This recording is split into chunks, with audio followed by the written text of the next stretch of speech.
of the little guy they've hired. That's what a lot of people think of. Oh, the big business, big corporation, they're running me dry. You know, that's the Sanders look, the Bernie Sanders people. They love to look at business like, oh, I'm a slave to this business. But you know what? Your self-interest to make money is what puts you in a symbiotic relationship with the business that hires you. Both self-interests are from both parties are involved in this situation. It looks like you're losing. I am. Are you losing weight? I am losing. I've lost about 10 pounds. How are you doing it? Funny name, but I've done it with Riduzone.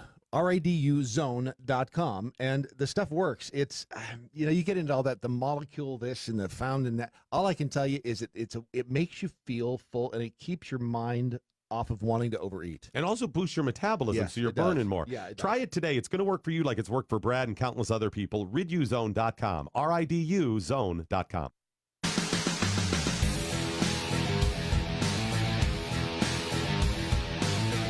Oh, sure, you may say, well, thank God that's in England, Doc. Thank God that's just in the UK. What happened in England? Just be thankful it's in the UK. That's all you. It's in the UK. I'm thankful that it happened in the UK. And you're like, thank God, and that's over there. We don't have to worry about it. Right. I have a feeling we're going to have to worry. We're going to have to worry. Yeah. That's the problem there. And it being It always happens. a little story out of the United Kingdom across the pond. Kids at a school in the UK were given a task as part of their learning. And the task was write love letters. Oh, boy, that's not going to end well. Love letters. Gay love letters in the name of diversity.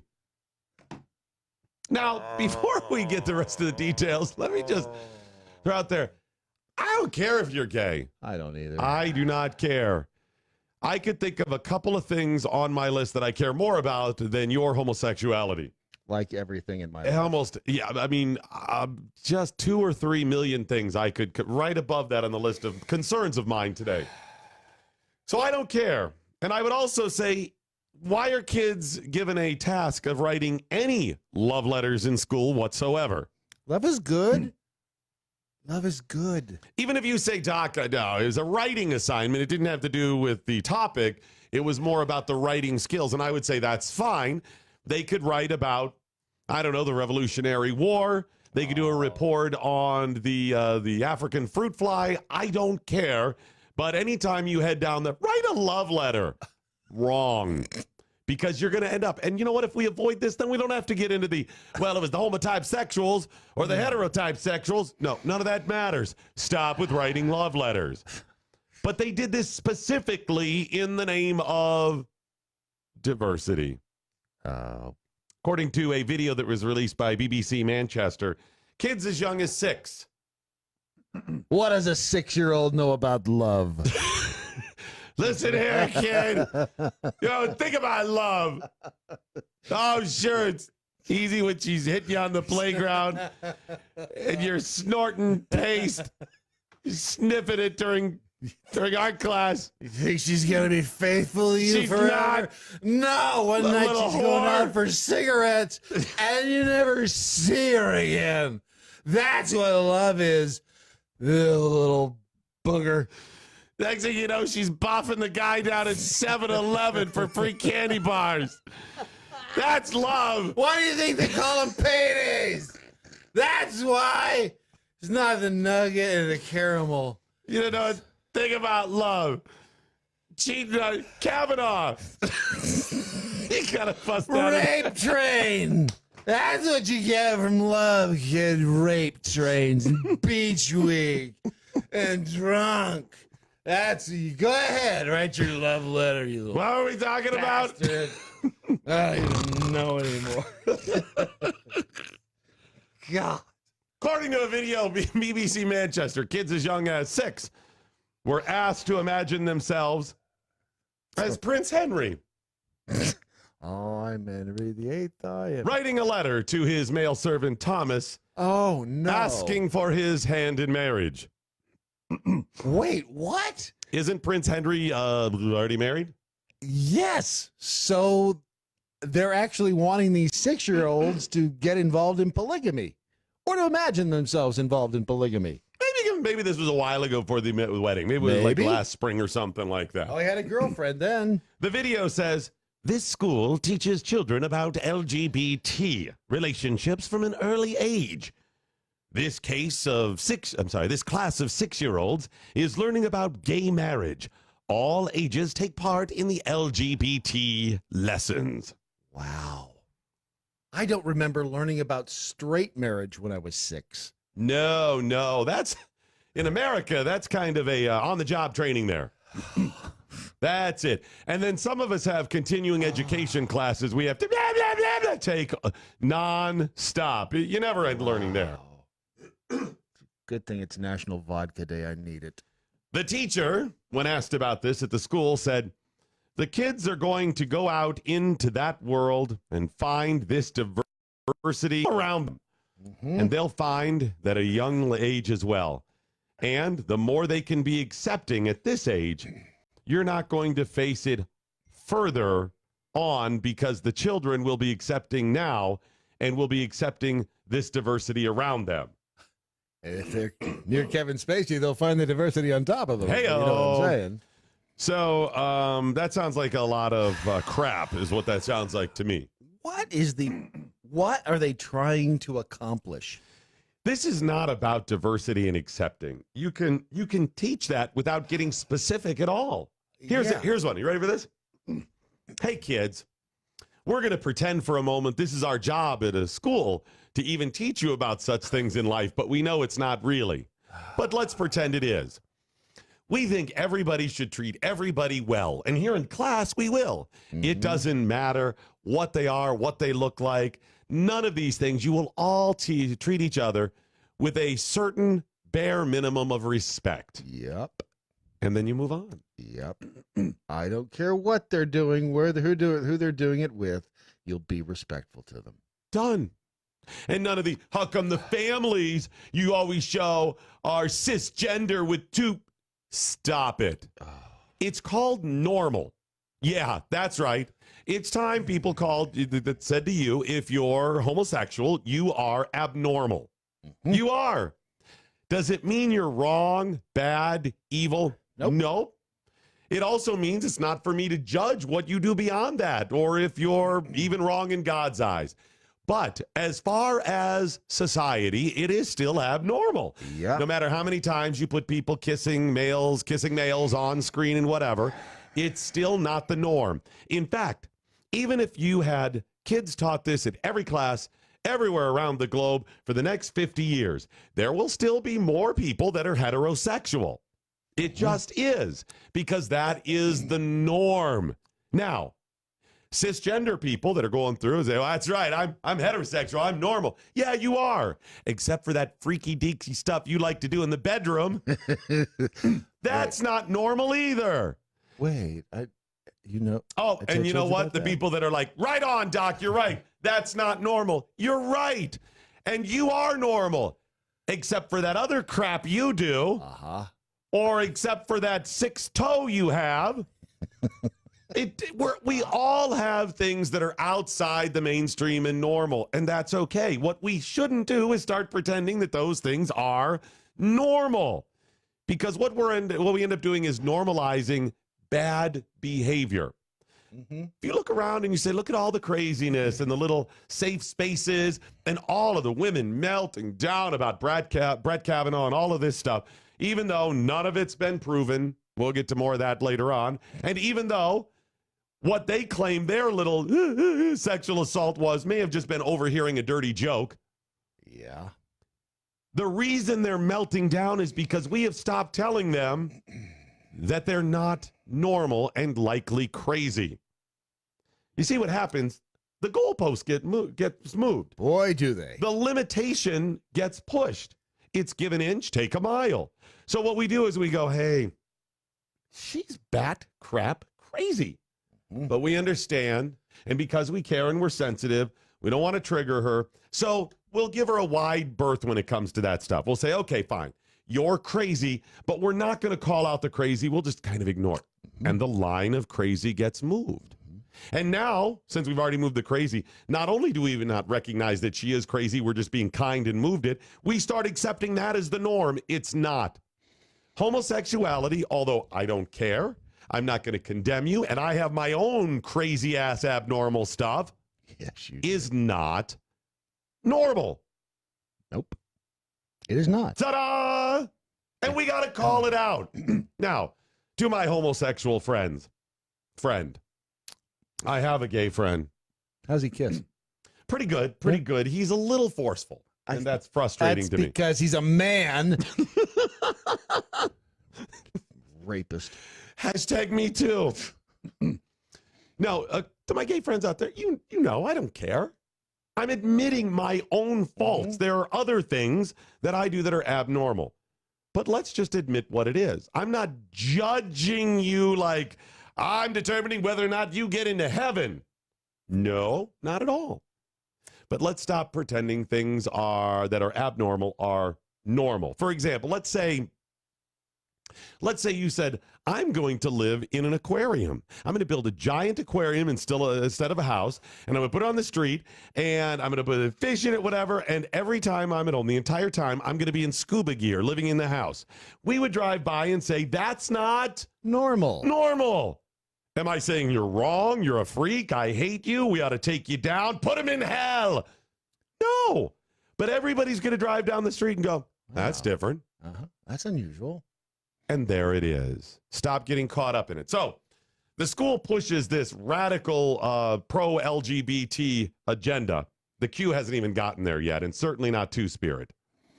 It's just LGBT still over there. Yeah. They push it with their Peachy program. The what? Peachy. Peachy? Letter P, she. P-S-H-E. Peachy. What's that mean? Careful Googling it. That's not he, she. Wow. And it's not P-E-E, she. That's very different. And blue waffle has nothing to do with it. That's what Trump did in Russia.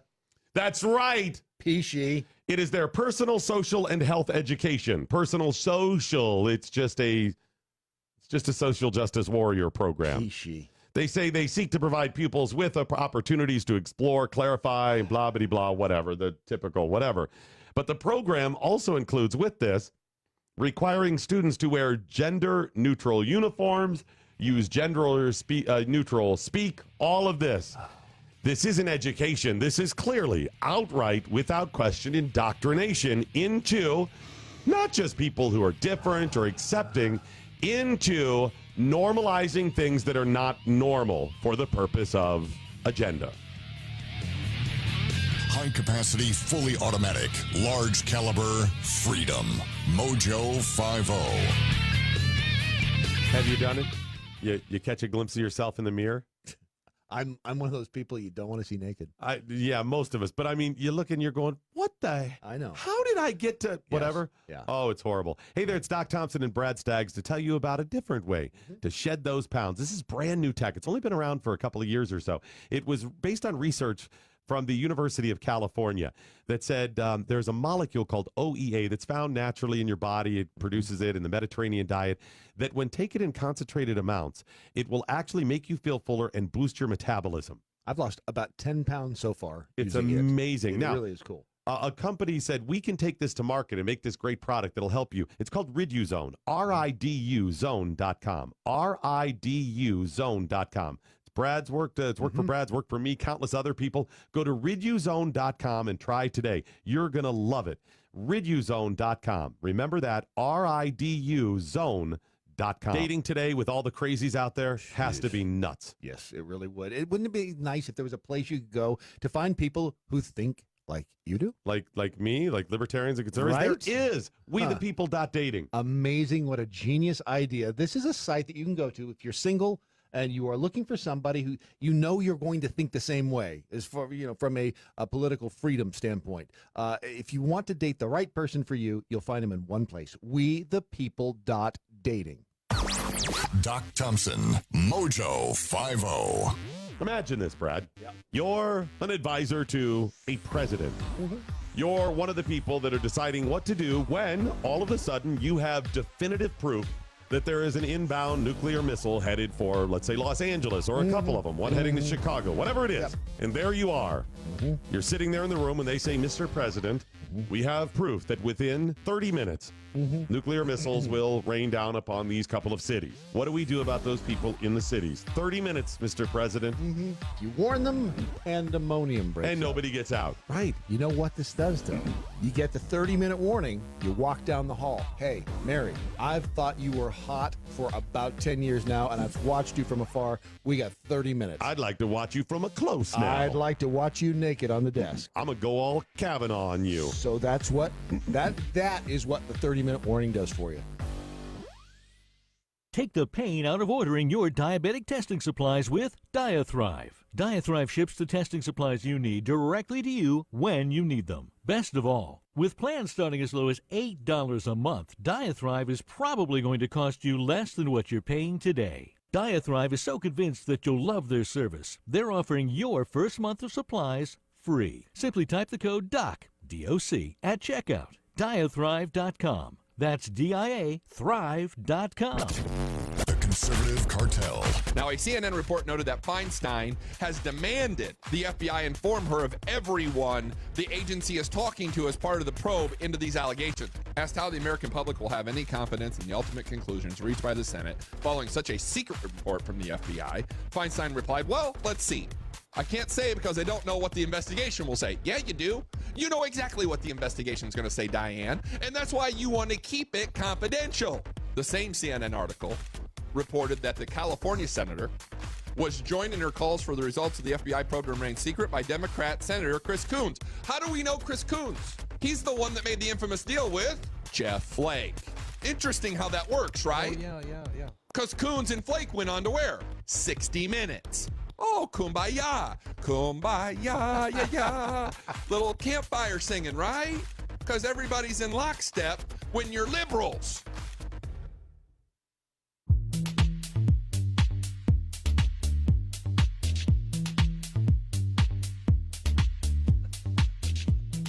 All right, so somebody asked me, did you mean Prince Harry or Prince Henry? Because I said Henry. No.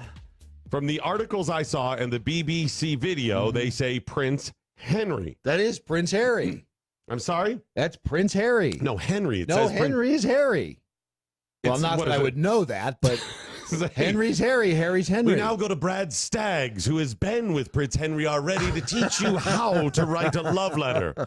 He's apparently triggered because he's very hairy. Harry's Henry and Henry's Harry. Here, Johnny. Show me on the doll.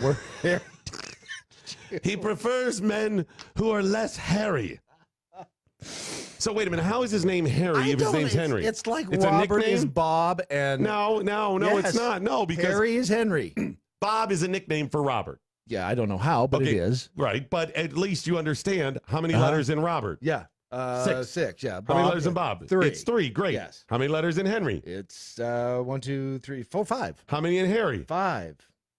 Prince Henry. I'm telling you, Prince Henry is better known. So you're telling me the British are so stupid they don't understand that abbreviated names are supposed to be shorter? That's correct. Or nicknames are supposed to be shorter? I don't get it either, but Henry's Harry and Harry's Henry. You've that's got who they- Mike for Michael and Dan for Daniel and Don for Donald and Ron for Ronald. It's shorter. But you have Jack for John. Yes. Okay. What is with Jack I Kennedy? don't understand that one at all.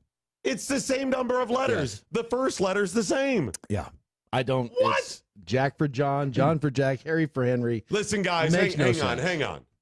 My name's John, but in these meetings, it's a very long name. People are bogged down. We keep saying it. Just call me Jack. It'll be a little easier if you just call me Jack. But your name's John. John, do you see how much longer that takes to say No, John? It's the same identical. It's the Jack, John, Jack.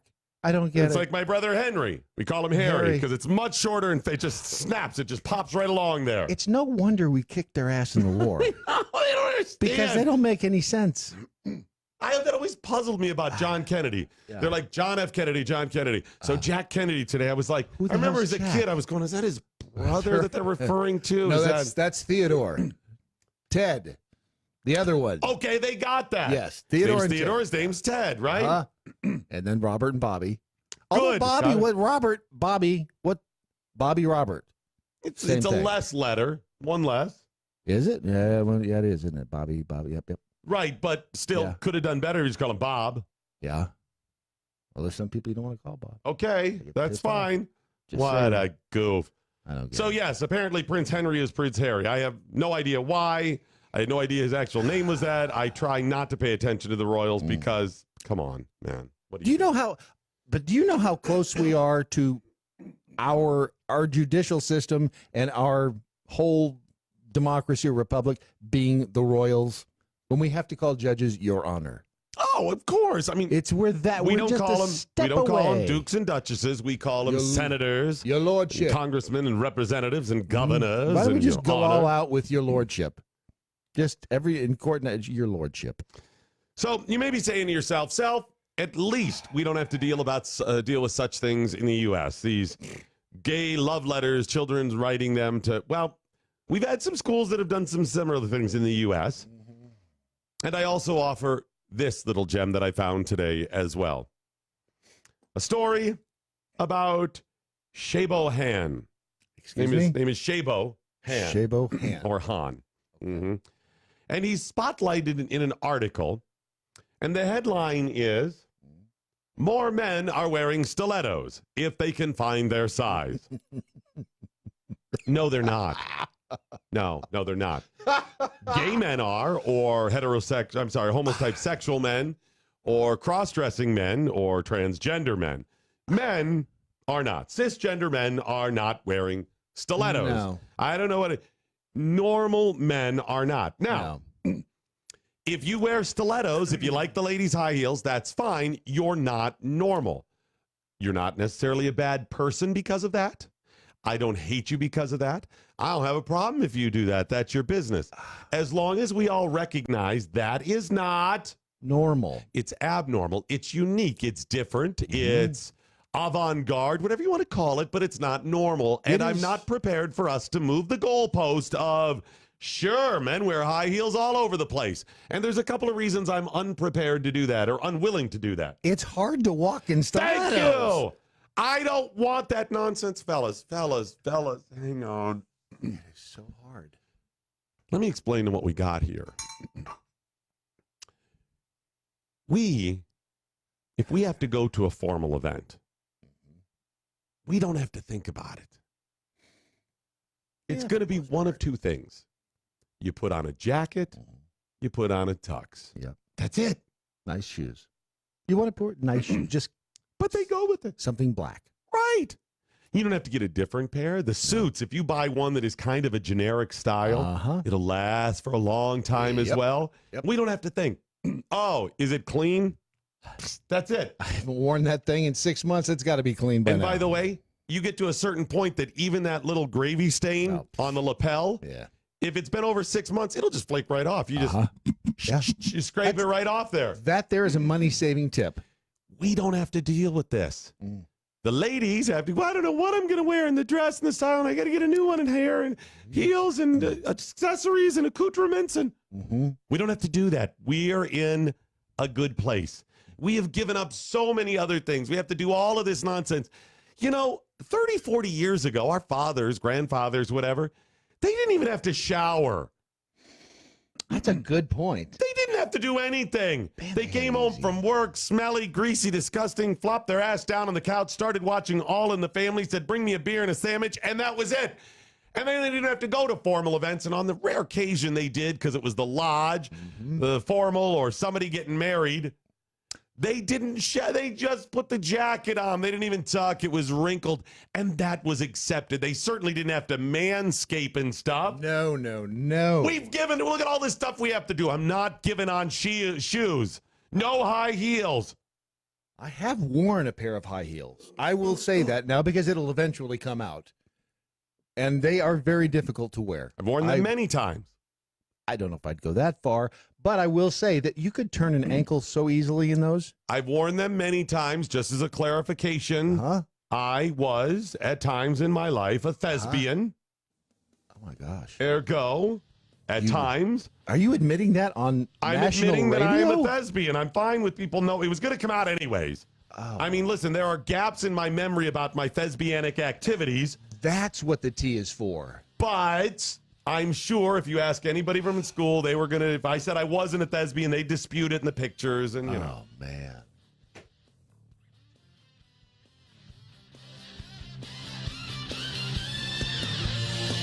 You cannot retreat to your safe spaces. There are no therapy poodles allowed when facing the truth. And that's just how we like it. Straight, hard-hitting, conservatarian truth. On the rocks. No chaser. No marches. No protest. Only small, limited government, constitutional conversations. Exclusively on Mojo 50. We get into foreign policy. We get into national politics. We get into constitutional, libertarian, conservative ideology. We put the brakes on the media spin by destroying the lies, dismantling the narratives, and bringing you the stone-cold hard truth. Every weekend on Mojo 50. Join me, Adrian Slade, for a raging hour-long discussion, deconstructing the headlines and delivering you the entire full story. Only on Mojo 50. Live free. Wow. Hey, guys, Ron Phillips from the Conservative Cartel. I want to tell you about a new weight loss product that's quickly becoming part of our Mojo 50 family.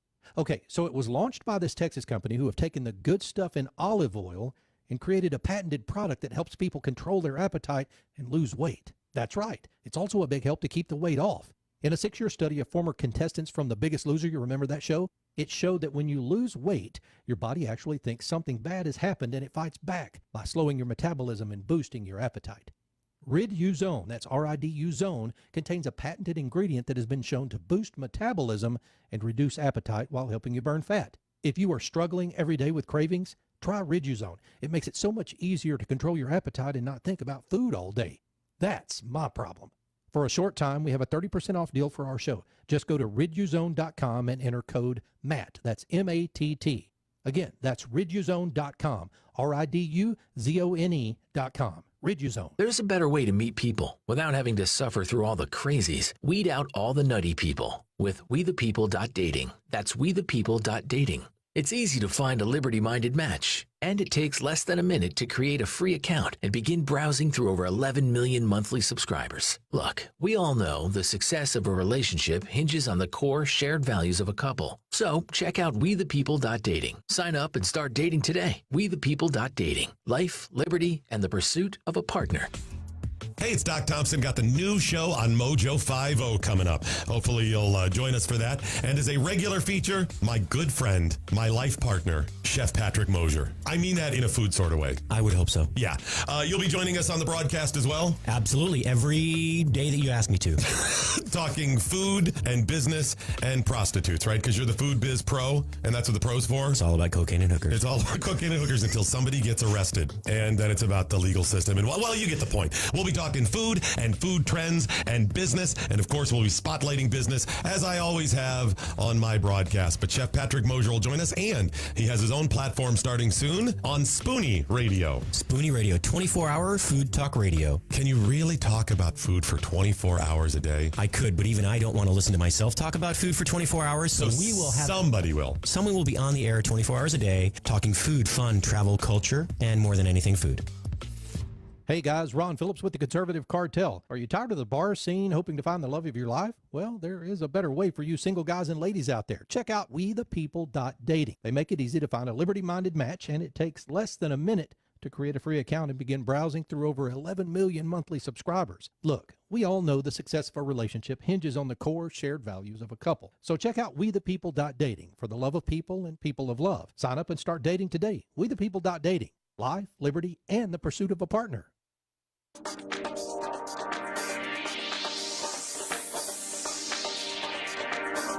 Hey, what? What's this communique that's calling me out? You've been busted by What do you got? What? Bob from the SAV tweeted, busted. Doc Thompson says he's an originalist. Back in that day, they wore wigs and makeup. It was the progressive agenda of the patriarchal society that brought us to the good old days. Wrong. Wrong. He gotcha. Wrong. Wigs. Let me tell you why you're wrong on this. Couple of reasons. Who wore powdered wigs and heels and all of that? The men. More specifically? The lawyers and the barristers and the wealthy people. Well, that's the same thing. Farmers weren't out there doing that. No, they were at home. They were poor. They were at home plowing their crops. Exactly. And also working in the field. Yep, that too. And they were doing this. This was part of the feudal system. You have two classes, the lords and the ladies. Because remember, that's where those guys came from. And they said, no more of this stuff. What were they arguing about? What do you mean? The feudal system. What were they feuding for? No, not feuding system. The feudal, the class system where there's two and you're stuck in your system and there's the commoners. And I'll read up. Look it up. You might Google that or whatever. And right. Google Blue Waffle. Got it. And that's what it was. So they moved us away from that. Much like the Constitution didn't outlaw slavery, but they set it up so we could evolve beyond that and take back. Because what happened before those guys? You see, you're asking, this is a trick question, obviously. It goes back even farther. They weren't wearing it. Right. That was the progressive agenda to get them there. They weren't wearing anything if you go back far enough. Exactly. Adam didn't. Okay, thanks, Lord, for creating me. Where's that powdered wig? Where are the high heels? No, it was only after Eve with the apple, and then... No, nakedness and fig leaves. That was the original platform there. Till the apple, and then they were embarrassed. And fig leaf and so on. Whose and blah, fault, blah, blah. And whose fault was that? A woman. Yeah. And there it is. There you go. So just settle down there, sport. On Twitter, it's at Doc Thompson Show, at Real Brad Staggs, and at Mojo 50 Radio. Please follow all of those platforms. And on Facebook, it's very similar, but it's facebook.com/those platforms. Some of these I can't read. Yeah. Use the hashtag What I Learned Today. And if yours is deemed worthy, we will include it in the end of the show. Mm-hmm. Let's see who else here. If Pickled Squirrel says if you want to wear stilettos, that's your thing. 99% of us realize that they are of the devil and ruin your feet, and that's true. Do you know the number one cause of bunions in women? Stiletto heels. Brad, you have gone under, that I know of, 3 surgeries to work on your feet. What were those? What's your point? What was what'd you have to have foot surgery for? Bunions. I don't know what that. I'm sorry, what? I had bunions. I don't know what it has to do with any of the. How many bunions? 3. And didn't you just say the number one cause of bunions are? You know what? We should just move on. We should just move on. Celebrity chef Kitty Galore says, right, and Doc is short for... Doc Tari. Everyone knows that. You were one of the 5. No, it's actually, I'm just goofing around. Everyone knows it's Dakina. Huh. With an I or an IE? It's actually, it's an I and an IE. Oh, that's it's unique. A double I. That's queer. Yeah, it is. Wait, what? It's different. It's yeah. queer. It's different. And CV from the SCV, Jack Kennedy was only during the times that John was preoccupied and Jackie, his wife, was acting. Is that what it was? That must be. You never saw the two of them together. I think they just wanted to say Jack and Jackie. Jack and Jackie. That's all it was. Jack and Jackie walked up the hill. So let me share with you a little bit more about Shea Bohan. He said he put on his first pair of heels at the age of 11. This is the article whose headline is, "More men are wearing stilettos if they can find their size." Now, the only reason they write articles like this is to try to normalize this stuff, and it's not. That's insane. You want to wear them? Fine. I support that. I will defend your right to stupidly wear high heels if you're a man. I'll even tell so you, be it. Got good-looking legs if you do. If you do, that's fine. I can't. But it's not normal. It's the guy living in an aquarium next to you. It's not normal, and that's fine. The article says he put on his first pair of heels at age 11. He'd stole them from his mother to practice, quote, prancing around the house when no one was around. Wait a minute. If it's normal, why didn't he steal them from his father? Han thought that boys weren't supposed to wear heels, so he made sure to play with them in private. The heels? Okay. All right. He said, "I have other male presenting friends who have the same memory of trying on their mother's clothes." Whoa. Other what friends? Male presenting. That's a dash. What's a male presenting? Well, he doesn't want to say men because we know that's just a social construct. Oh, like a label. Yes, exactly. I mean, what is a man, Brad? God, that is you know what? There was a time when I could answer that quite simply. Now it would take us the next 20 minutes. So a male presenting friend. Somebody who presents themselves as a traditional male. But what is a traditional male then, right? Right. He said they had the same memory of trying on their mother's shoes. What is a mother? Somebody who presented as a mother? A female presenting parental unit? You're not catching me in these traps. He said it's fascinating that a collective memory exists for all of them. Even though nobody taught us how to wear heels, we all tried on our own. Years later, Hans said he went to Forever 21 to buy his first real pair of heels for $40. Did he say they were for him, or did he say that I'm buying these for my wife? I'm not sure you even ask. Or that they ask, or you even say. You just put them on the counter, and they probably just assume. That you have male-presenting friends. Okay. He said, I was lucky that my shoe size is a men's 8, which is a women's 10. He said other people aren't as fortunate. If they have larger feet than mine, it's almost impossible to find something that fits. That looks good when it fits. We're talking shoes. Yeah. Mm-hmm. He said, but things are starting to change. He says, people are now starting to carry men's size stilettos. Who? Stores. Where? People. When? People all over. Uh-huh. He said in the past, if you were a male with larger feet, you would have to go to a drag store. Like, where they sell dragster stuff for cars? No, a drag queen store. Oh, you need to be more specific from this point I understand, yeah. He said those shops cater to performers, so the shoes are much more outrageous and they're, larger sizes. Got anything this big, huh? You got anything in this big a size? Sure they do. Actually, I know they do. So there you go, Brad. There it is. What? I don't even know. I don't even know what I can't believe this is an article. See, it's not just the practice and all of this other normalizing. The fact you write an article like this. That wasn't on The Onion. No, this is a legitimate article. Okay. That this is the content. So not only is it all of the propaganda and everything else, but then the attitude, but then they write stuff like this like it is actually news. This is simply about a guy who is not normal and putting on women's shoes and prancing about. And to be clear, number one Chris Cruz fan, I'm sorry, tweeted, whatever, hasn't every guy tried on at least one part of their mother's wardrobe when they were young? It's funny. Yes, I think that probably has happened. I can say that I probably did at some point try to put on my mom's shoes, and because, you're going, wow, those are different than what I wear. Actually, I just realized, I remember a time wearing my mother's shoes a lot. Yeah? I'm not joking. When? When I was probably 10, 11, somewhere in there. All right. Were they high heels? Were they just shoes? Or what? No, they were work boots. My mom worked in a factory, so she wore Your mama boots wears army boots. She wore army boots. Uh-huh. So if I was working, and it was at the time, my feet size was about the same as her, rather than buy boots that I didn't wear all the time, I'd put them on if I was cleaning the basement or something. Do you want to know how to piss off a woman? Try to put on one of their bras. What? Wait, I don't. Oh, why? yeah. Try to do that. Why? Don't you try to do that. Do you know how much those are? Those are 8. You're going to stretch it out. But to his point, I'll bet a lot of guys have. I can't remember any other clothing, whatever. I had 3 sisters. I'm sure I tried something on or whatever. Yep. And I'm sure girls do whatever. It's fine. It's stress. It's make believe. But it doesn't mean this is something that you're going to. Let me explain what happened. This guy, while putting this on, putting on his mother's shoes, got some sort of triggered thrill because of it, and it imprinted on his psyche. This is like the person that ends up a chubby chaser because they were walking down the street minding their own business, and the fat neighbor lady had her blind open, and that was his first experiencing a naked woman or something. I told you about seeing my naked aunt.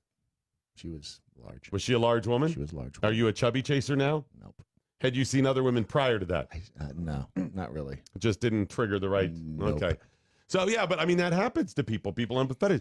This is borderline or outright a fetish. That's what's going on here. Yes. Stop trying to normalize it. The people that love feet. I still don't understand it, but we've all got our weird thing, like you said, and that's fine.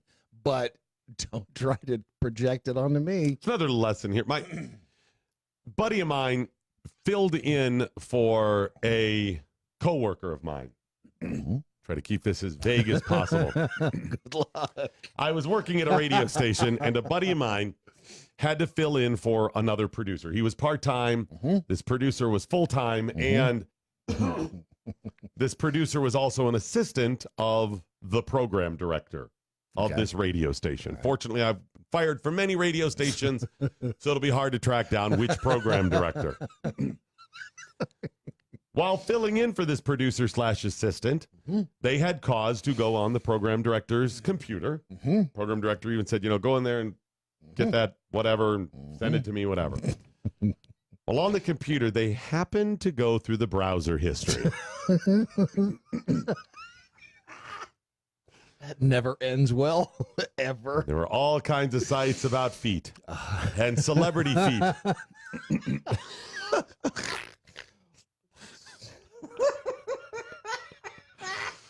There's just something about having a foot fetish that's really funny to me because it's not sexual at all.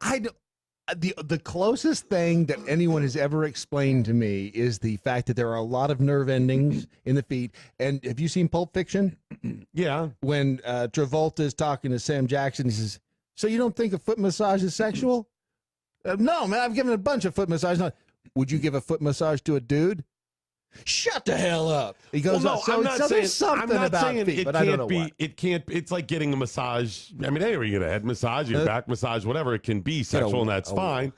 But or arms or whatever, that's fine. So it can be, and maybe it feels good that would lead to some sort of feelings. But show me your feet. Are the feet? Show me your feet. Do you look at feet and go, no? Oh my God, no. I saw you wearing them open-toed shoes. I don't get it. Boobs, yes. Feet. You know the nice thing about having a foot fetish, though? You want to know what the nice thing about having a foot fetish? Tell me the nice thing about having a foot fetish. It's much easier to position the hidden camera. Yes. You don't have to look up the dresses. No, that's true. Your foot cam? Yep. Frame's right across the other feet. You look like you're just shy and looking down. Hidden cameras are much easier. No one even suspects you. That's right. Love going to the beach with sandals. We don't care what you stick where, but we're not paying for it. Comprende? Mojo 50. The Adrian Slade Show. Again, and I've said this in the past, a business does not exist to give you a minimum wage job. You are hired as an employee because in your self-interested quest to earn money, you will then be motivated to help the vision of the business creators and owners who seek their goal, who hired you to help facilitate it. The big business isn't built to provide charity in the form of hiring. They're not there just to give everybody a job. And it isn't a relationship of top-down exploitation of the little guy they've hired. That's what a lot of people think of. Oh, the big business, big corporation, they're running me dry. That's the Sanders look, the Bernie Sanders people. They love to look at business like, oh, I'm a slave to this business. But you know what? Your self-interest to make money is what puts you in a symbiotic relationship with the business that hires you. Both self-interests from both parties are involved in this situation. Never Forgotten Apparel is more than just a premium women's and men's clothing line. It's a movement to remind us to wear American-made and serve those who serve us, our heroes. Never Forgotten Apparel gives 20% of their total sales to nonprofits that support homeless veterans and off-duty firefighters, and 50% to individual veterans and firefighters in need nationwide. Check out neverforgottenapparel.com, use promo code DOC, and get 15% off your purchase. That's neverforgottenapparel.com. Hey guys, Matt Locke, the Conservative Cartel. I'd like to take a minute and tell you about a new weight loss product that's instantly becoming part of the Mojo 50 family. It was launched by a Dallas area company who had taken the good stuff in olive oil and created a patented product that helps people control their appetite and lose weight. It's also a big help to keep the weight off. A 6-year study of former contestants from The Biggest Loser showed that when you lose weight, your body actually thinks something bad has happened, and it fights back by slowing your metabolism and boosting your appetite. One Ridgezone client, Sarah, recently lost over 100 pounds. While she looks amazing, she has been struggling every day with cravings. Now that she's taking Ridgezone, she says it's so much easier to control her appetite and she's not thinking about food all day. Ridgezone contains a patented ingredient that has been shown to boost metabolism and reduce appetite while helping you burn fat. For a short time, we have a 30% off deal for our show. Just go to ridgezone.com, RIDUZONE.com, and enter the code MATT, M-A-T-T. That's Ridgezone, RIDUZONE.com. We've arrived. What do you mean? We've hit the big time. What are you talking about? I didn't tell you. We're live on Mojo 50 now. Oh, that. could have sworn they were just pulling a fast one on us. Either that or someone at the top has had a mild stroke. Regardless, we now have to make a promo. Okay, well, that seems simple enough. How long does this have to be? I was told that we need to take about 60 seconds or so and tell everyone about ourselves. All right. I was born in a blizzard in the bleak hours of the morning in November. No, I don't think we need to go back quite that far. All right, then. I'm Steven. And I'm Dylan, and we're hosts of the Defenders of American Exceptionalism. Or DOAE show for short. And we are live Wednesdays and Saturday nights at 9 p.m. Eastern on MoJo 50. We go through the politics of today and how it affects the culture and vice versa. And we try to bring it back to the Constitution and the principles above privilege. You know, I feel like there should be a shirt made with that on it. Yeah, we already have that. Oh, so don't forget to check us out. Defenders of American Exceptionalism live Wednesdays and Saturday nights, 9 p.m. Eastern on MoJo 50. Never Forgotten Apparel is more than just a premium women's and men's clothing line. It's a movement to remind us to wear American-made and serve those who serve us. Our heroes. Never Forgotten Apparel gives 20% of their total sales to nonprofits that support homeless veterans and off-duty firefighters, and 50% to individual veterans and firefighters in need nationwide. Check out neverforgottenapparel.com. Use promo code MATT, M-A-T-T, and get 15% off your purchase.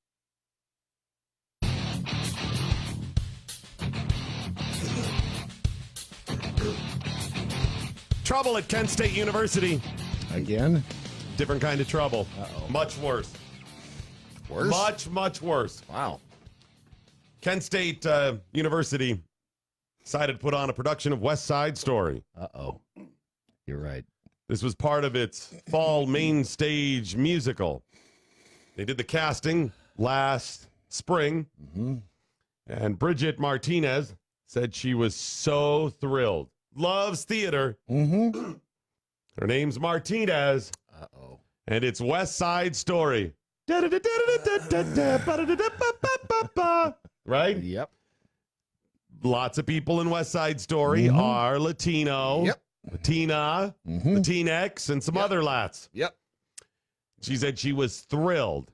And then she saw the cast list. She saw who got what roles. And she did not get a lead. Cultural appropriation.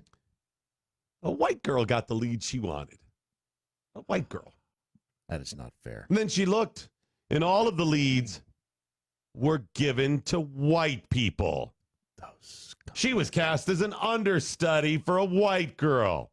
It's the man keeping her under his thumb. She said she was upset about not getting her dream role. As anyone would be. But her frustrations got much, much worse when she read the full cast list and realized all of the casting choices were white. All of them. Wow. They are Yep. heartless. They are That's right. heartless. They need to wake up and smell the new millennium. She said of the 3 Latinx roles, not Kleenex roles, Latinx roles. Wait a minute. That's really Latinx is really a. Yeah, because it's Latino and Latina. It's the new descriptor. Man, I'm old. You haven't even caught up to Latino. I still don't understand Hispanic versus Latino. I'm still stuck on brown person, so I don't know. Yeah, it's just easier because you can lump them up. They all look kind of the same, Right? You're just. I mean, they are the ones who said person of color, Right. Which means anybody that's not white, right. It's not just brown, black. it's- White is a color. Right. So white, they say, is white, and everybody else is person of color. There is a crayon with white on it. Therefore, white is a color. Sorry, Just saying. we're all It's the people absence of of color. No. So I'm still stuck on brown person, is lumping everybody together, and then you go Latino and Hispanic, I don't know, and the Latinx. Anyways, she said every cast member, all 3 leading roles were Latinx. Were not Latinx. None of them. They were all given to white people. Well, they need to cancel the play. They need to cancel the play. They actually need to shut down the entire theater department at Kent State. That's what they should do, and I think beat some people publicly. Oh, at maybe least. beheadings at the or something. At the very least, someone needs to go to prison. But she has no recourse.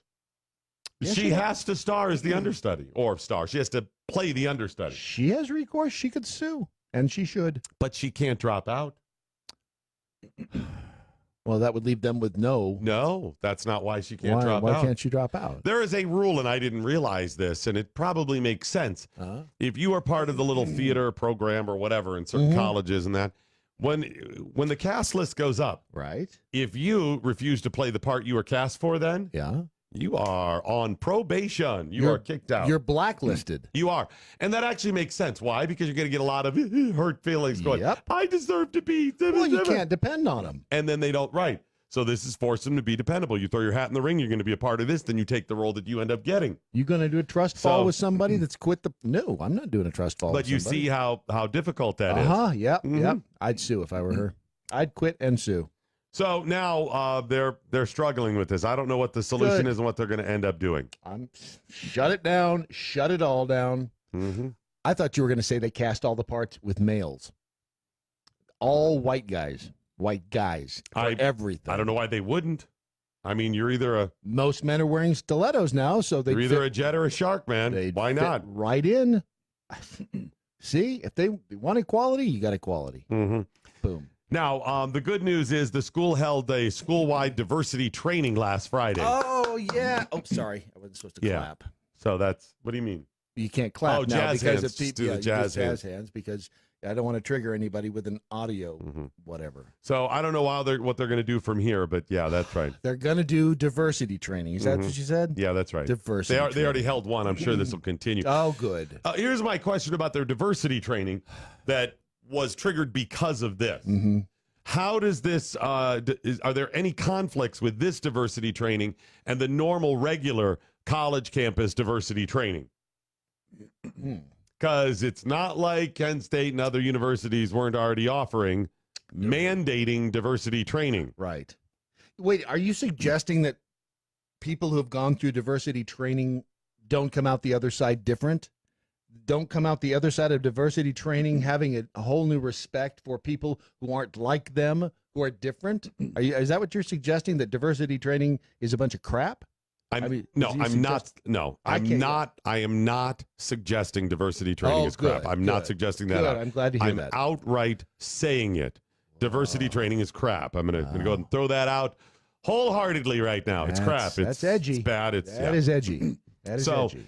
This only remember some of this stuff started with the University of Delaware. They may not have been the first, but I remember one of the first big cases as part of your what do they call it when you first go there to get orientation? When you go for your orientation, it was a mandatory class that every student had to take. Mandatory. I see your bias already. It was also mandatory, and all the other genders.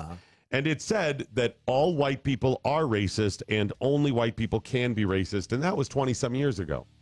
And it's just continued there. There you go. Now, if you want to really understand what crap diversity training is, I got a story for that, too. Oh, good. Absolutely. Fantastic. Perfect little story. And I'll share that coming up just a couple of seconds.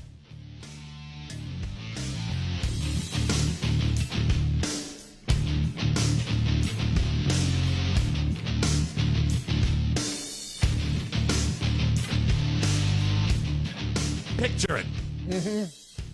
Picture it. 2003. Sicily. 15 years ago. So around 2003-ish. Same radio station. Yep. Different cast of characters. People had come and gone. It was a big corporate-owned radio station. Lots and lots of outlets. And wonder who that was. The station had gotten into, or the company had gotten into some trouble at the time. Some sexual harassment claims and other. They kept making us take all these diversity training. They promised the FCC that they would enforce this stuff. And we ended up, the way it just fell, we had to take all of these tutorials and classes and whatever and training. And it got to the point that like everybody had to take it once a year, but then they offered additional stuff or promised the FCC. So when it was all said and done, it got to a point where I was a new employee at one point, and I had to take it literally 3 or 4 times in 1 year. That I can, because I was a new employee stuff, and then like a month later, it started the first of the year, and I took it again, and then they promised the FCC an additional settlement, and I took it again, and then it was like that. It didn't stick, did it? No, it did not. But as part of this, they said, okay, we need everybody to meet in the big conference room, and we had gobs of employees. There were like 2 or 3 sessions of this before they fired everybody. This was hundreds of employees. Were any of them hot? Yeah, plenty of them, yeah. And we're sitting in this packed room, and they had a corporate attorney, short little guy, fly in from Walla Walla, Washington, and wherever they were headquartered.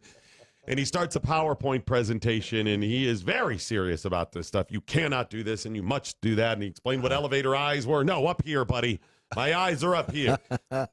PowerPointed, bullet points on the PowerPoint telling him you must do this, you can't do that. And he gets to the question of joking. You cannot joke in the office, and then you cannot say something offensive and then try to get out of it by saying afterwards it was a joke. It's just a joke. Barb, you're a whore. It was just a joke. You can't do that. He said you cannot explain this out of a joke. You can't do that. He went on and said you can't joke about race. You can't joke about religion. You can't joke about sexuality, gender, any of that stuff. You can't even comment on this stuff.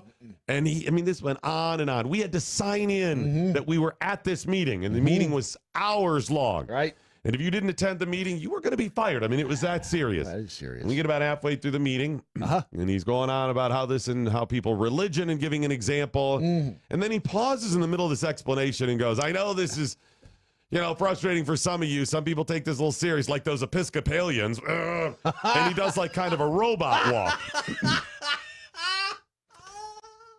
And the room just kind of pauses, and then all of a sudden I see the little light bulb go off, and he's like, and he looks around the room and he goes, I was just joking there, which was the second violation. And I looked around the room at my coworkers like, is anybody going to say anything? Nobody did. I stood up, I walked out, and nobody said a thing about me not attending the rest of the meeting. Wow. I was done. That's the Episcopalian.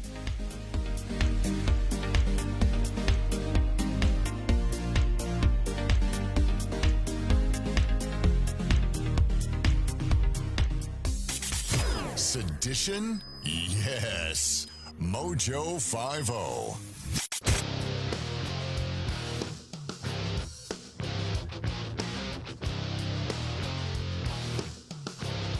More of Doc Thompson next. Mojo 50.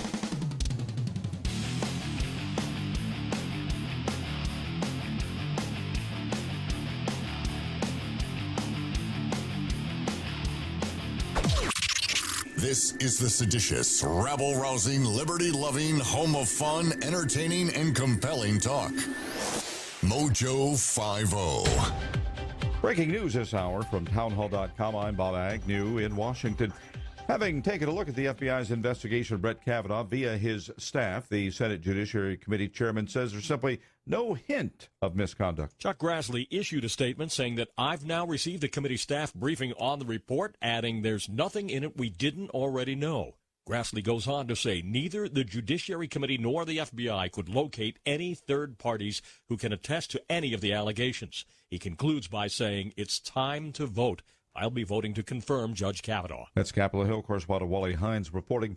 Canadians mostly feeling relieved after reaching a new trade agreement with the United States, even though international trade expert Phil Levy with the Chicago Council insists that the way the U.S. went about it could have been better. The way that the Trump administration approached this, they took a long, circuitous route. They got back to essentially where they started because... Not so, says President Trump. He says it's a great trade deal. The U.S. did make a few concessions, while Canada provided more access to its dairy sector and allowed Washington to possibly prevent Canada from reaching its own free trade deal with China. Justice Department officials say 3 of the 7 Russian military intelligence officials accused in the hacking of anti-doping agencies were previously charged by Special Counsel Robert Mueller. They cheated, they got caught, they were banned from the Olympics, they were mad, and they retaliated. That's Scott Brady, the U.S. Attorney for the Western District of Pennsylvania. It is accused that the 3 defendants grew angry over their earlier indictment and therefore started hacking Democrat email accounts.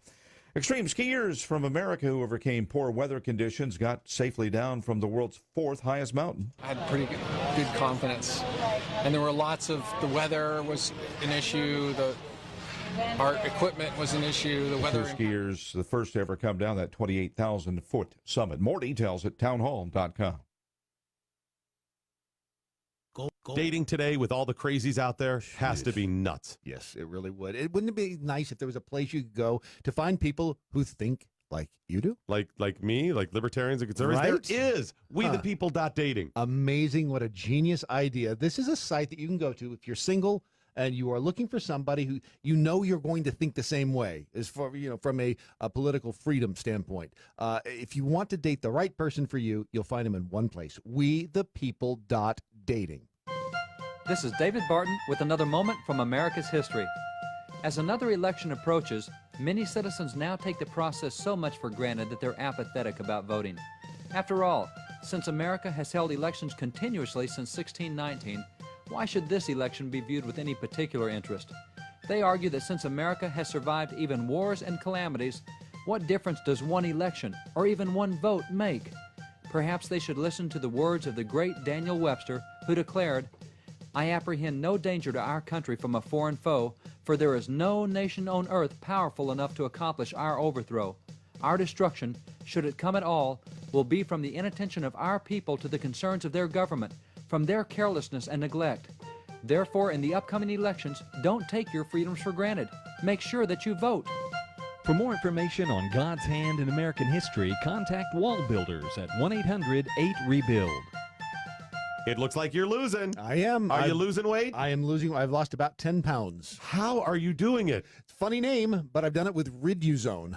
RADUzone.com, and the stuff works. It's, you get into all that, the molecule this and the found in that. All I can tell you is it makes you feel full, and it keeps your mind off of wanting to overeat. And also boosts your metabolism, so you're burning more. Yeah, Try it today. It's going to work for you like it's worked for Brad and countless other people. Riduzone.com. RIDUzone.com.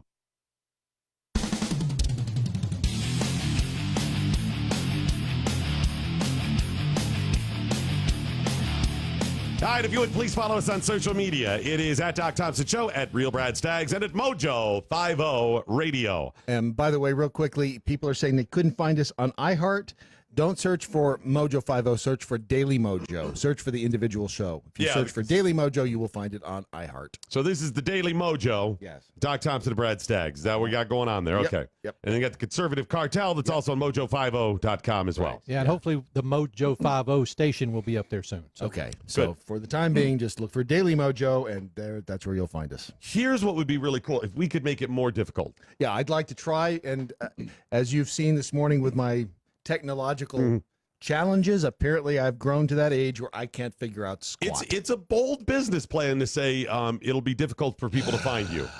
But, we think that works for us because then people are really passionate about to think outside the box. Right, exactly. I mean, everybody's saying, well, make it easy for you to find us and stuff, but people are more passionate when they got it. Don't you appreciate stuff you have to work for? Oh, ask Brett Kavanaugh about that. Got that or whatever, and maybe we just go ahead and move on. We've scoured news platforms and agencies around the globe for today's most profound news headlines.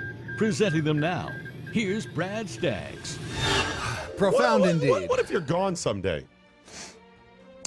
You know what? We sat through them presented by you for a number of months. So I'm just saying, I really should have had a backup. Oh well. It is National Vodka Day. Wait, if you decide to fire me at the spur of the moment, it could, Where's the vodka?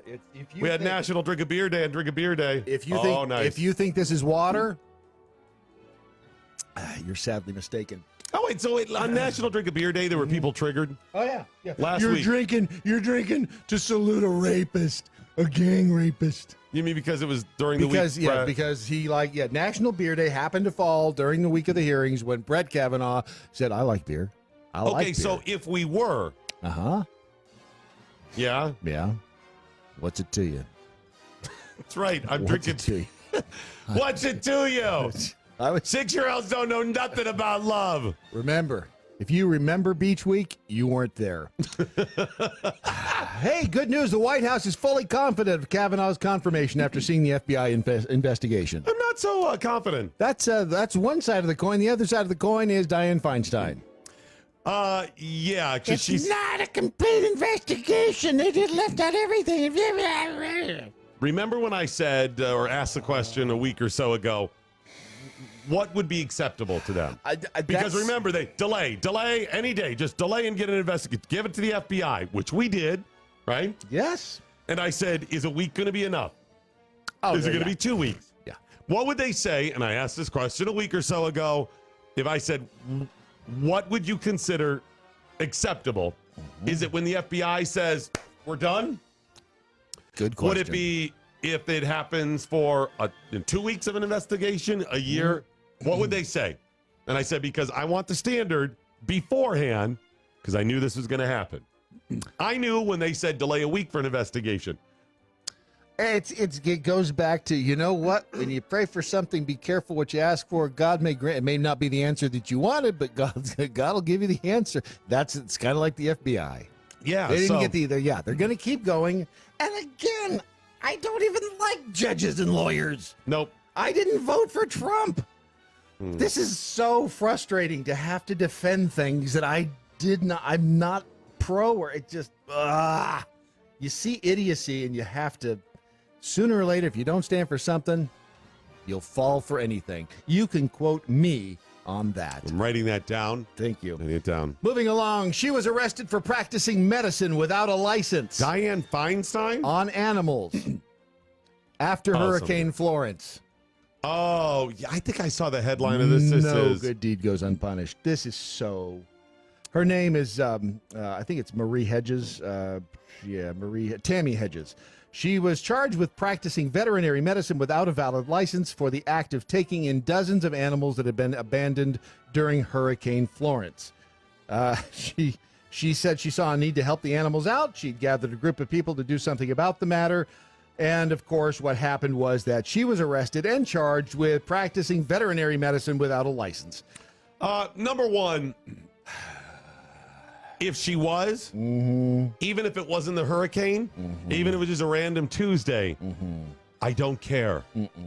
Number two, even if she was and it wasn't during a hurricane and she's surgery and whatever, you shouldn't care either. Number three, I don't care, even if it wasn't during a hurricane, if she was practicing real medicine on a human. On a human? As long as they've given consent. Right. Yes. And I'm serious about that. It's real medicine. Yeah. I played doctor when I was a kid. Practicing medicine on pets, on animals, is what you do to prepare to practice medicine on human beings. Yes. You know, I know this. Biology class in 9th grade. Yep. Did you do any dissections there? Did you dissect a human being, Brad? Nope. That would have been like a frog. Did a frog? Did a earthworm? Did a shark? Yeah. Animals. That's why they're there. Didn't ask the frog if they consented to the dissection, but you know. So you were practicing medicine in 9th grade without consent of anything. The frog, exactly. Just did it. Yeah. Well, there is a good ending to this. They did finally drop the charges against her. Now listen to what Wayne County District Attorney Matthew Delbridge said. He explained it by saying his decision, it was time to move forward and not focus on distractions. Yeah. How about you just admit you were being a douchebag? Stop it. She was doing good. Yes. I don't care anyway. But she was actually trying to help people. She was trying to help the animals. Help the animals, what I meant. But and for these poor animals, they've been abandoned in the streets, and she was administering antibiotics to the animals and painkillers. Yeah, this is professional. One professional organization trying to protect another professional license. That's all it is. So stupid. These things are unnecessary. Let people decide. Because I got to tell you, I would appreciate, as long as there's full transparency, the option, or to have the option, of going to a doctor that isn't licensed. Yeah. Why wouldn't you? No, I mean, think about this, Brad. Now, let's say it's something serious. It's brain surgery. Sorry, Mr. Staggs. It's going to have to be really difficult brain surgery, whatever. You can go with this guy over here who's really skilled and a professional top. Or you can go to Pete, who has kind of a room around the corner there. You're probably going to want to go to the guy, has a track record, experience at schooling. But here's the thing. I don't like it when they call it practicing medicine anyway. I don't want you practicing anything on me. Right. I want you to know what you're doing. But let's say it's, I don't know. You ever go to the doctor where you just can't get that splinter out or something like that or whatever? Okay. Yeah. So why am I paying a doctor that does all this other stuff? This guy. As long as there's transparency, because if it's cheaper, and free market would say, all right, you can have this Harvard-trained doctor. He has 30 years of experience practicing medicine after his schooling. You can see his track record here is impeccable. He's never lost a patient. He's amazing, blah, blah, but it's really expensive. Or it's a lesser procedure. This guy over here, he does pretty well. Right. It's going to be like half price. All right. I mean, people go and get hot and ready sometimes, not because it's the best pizza, Right. Because it's hot and ready and cheap. Yeah. I think, yes, I agree. We should have that option. But then you also have to, again, that's when you get into tort reform. Yes, absolutely. And there's nothing, I want some torts reformed, and I want them reformed now. Moving along, in Newport News, Virginia, a man died accidentally after stabbing himself in the groin with a sword. I'll say it was sword. They were called, the police, that is, were called to the home about 4 o'clock on, this has happened in July, to help someone who had been accidentally stabbed. Officers discovered the 20-year-old man with a life-threatening stab wound when they arrived. He was pronounced dead by medics. The unidentified 28-year-old was walking down some stairs in his home with the sword in his hand when he accidentally stabbed himself in the groin. Number one, what was he doing with the sword aside from being all stabby? Yeah, I don't know. Okay. They didn't. And when they say in the groin, did they get more specific? Well, witnesses in the house at the time did not make it clear if the victim fell down the stairs or stabbed himself without tripping. Let me help you out. Here's what happened here. Mm-hmm. He was either playing around with the sword, trying like the Star Wars lightsaber kid in the garage, something like that. Yep. But more than likely, it was some freaky sex thing. Yeah, because that's about the only time people will not say. Or, and it could have been with somebody else. Zorro. Watch me. Lorena Bobbitt. I am Zorro. That's right. I am the Latin lovers. Oh! That makes more sense. Or she stabbed you. Boy, you know what? You don't want Lorena Bobbitt to get a hold of this sword because what she can. Ah, crap. Because I ask you, let's say you were doing some sort of naked sword dance trying to be cool, or some chick stab you in the groin with the sword. Would you say I was doing some sort of naked sword dance? Nope. Or this chick? What would you say? Yeah, I'm going to blame it on her. No. I'm not going to do the naked sword dance. No, Are you? No, neither one of those. You're going to blame it on what actually happened. Well, You're yeah. going to say I was walking down the steps, 1,000,000-to-1 shot, Doc. I tripped and the sword just cut it. Well, then it's getting really kinky because there were witnesses. It doesn't even say witness. It says witnesses. So this is... no, I need a clarification. Did they witness him coming down the steps screaming? Because then it was, I just didn't. No. There was some sort of weird fetish going It's unclear whether or not Brett Kavanaugh was at the party. He would have lied anyway. Some holes, some gaps in his memory, something like that. So. Exactly. There's a lot of holes in his memory. Triathlete has been banned for downing 100 plates of sushi at an all-you-can-eat buffet. 100 plates. Banned because he ate too much? It's an all-you... Sorry. Yep. Jaroslav Bobrovsky. Sorry. He ate so much sushi, the restaurant owners told him never to return. Wow. Do they have any quotes there? They don't have any. Well, no, excuse me. I do have a quote from him. He says, when I went to the checkout, Here we go. I wanted to tip, but the waiter did not want to accept that. I am banned from now on because I'm eating too much. I was stunned. This is according to Bob. I Bobrovsky. know how this rolled out. I know exactly when she... You know what she said? Now you go home. You hear? You eat too much. You go home. I know. You've lived it. Because I live it all the time. You eat too much now. You go home. Yep. Eat no more sushi. More headlines on the way. High capacity, fully automatic, large caliber, freedom. Mojo 50. Hey, are you tired of the bar scene? Tired of trying to meet people that maybe you just don't know? I'll tell you what, I'm a classic example of online dating. I met my beautiful wife online on a dating platform, and you can too. Check out wethepeople.dating. There's a better way for all of you single guys and you ladies out there. You know what? Life, liberty, and the pursuit of a partner ought to be your number one goal, just like the Constitution. They make it easy to find a liberty-minded match, and it takes less than a minute to create a free account and begin browsing through over 11 million monthly subscribers. Look, if you're looking for someone, you don't have any time, you've got a computer, you've got an internet, you can start browsing wethepeople.dating. Life, liberty, and the pursuit of a partner shouldn't be a mantra, it should be a goal. For the love of people and people of love. Listen to Matt Locke. Check out wethepeople.dating. There's a better way to meet people without having to suffer through all the crazies. Weed out all the nutty people with wethepeople.dating. That's wethepeople.dating. It's easy to find a Liberty-minded match, and it takes less than a minute to create a free account and begin browsing through over 11 million monthly subscribers. Look, we all know the success of a relationship hinges on the core shared values of a couple. So check out WeThePeople.dating. Sign up and start dating today. WeThePeople.dating. Life, liberty, and the pursuit of a partner. The Conservative Cartel. Now, a CNN report noted that Feinstein has demanded the FBI inform her of everyone the agency is talking to as part of the probe into these allegations. Asked how the American public will have any confidence in the ultimate conclusions reached by the Senate following such a secret report from the FBI, Feinstein replied, well, let's see. I can't say because I don't know what the investigation will say. Yeah, you do.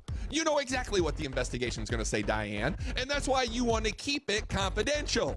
The same CNN article reported that the California senator was joined in her calls for the results of the FBI probe to remain secret by Democrat Senator Chris Coons. How do we know Chris Coons? He's the one that made the infamous deal with Jeff Flake. Interesting how that works, right? Oh, yeah. Because Coons and Flake went on to where? 60 Minutes. Oh, kumbaya, kumbaya, yeah. Little campfire singing, right? Because everybody's in lockstep when you're liberals. Take the pain out of ordering your diabetic testing supplies with Diathrive. Diathrive ships the testing supplies you need directly to you when you need them. Best of all, with plans starting as low as $8 a month, Diathrive is probably going to cost you less than what you're paying today. Diathrive is so convinced that you'll love their service, they're offering your first month of supplies free. Simply type the code DOC, D-O-C, at checkout. Diathrive.com. That's D-I-A, thrive.com. Doc Thompson, Mojo 50. Imagine this, Brad. You're an advisor to a president. You're one of the people that are deciding what to do when, all of a sudden, you have definitive proof that there is an inbound nuclear missile headed for, let's say, Los Angeles, or a couple of them, one heading to Chicago, whatever it is. And there you are. You're sitting there in the room and they say, Mr. President, we have proof that within 30 minutes, nuclear missiles will rain down upon these couple of cities. What do we do about those people in the cities? 30 minutes, Mr. President. You warn them, pandemonium breaks and nobody gets out. Right. You know what this does, though? You get the 30-minute warning. You walk down the hall. Hey, Mary, I've thought you were hot for about 10 years now, and I've watched you from afar. We got 30 minutes. I'd like to watch you from a close now. I'd like to watch you naked on the desk. I'm going to go all Kavanaugh on you. So that's what, that is what the 30-minute warning does for you.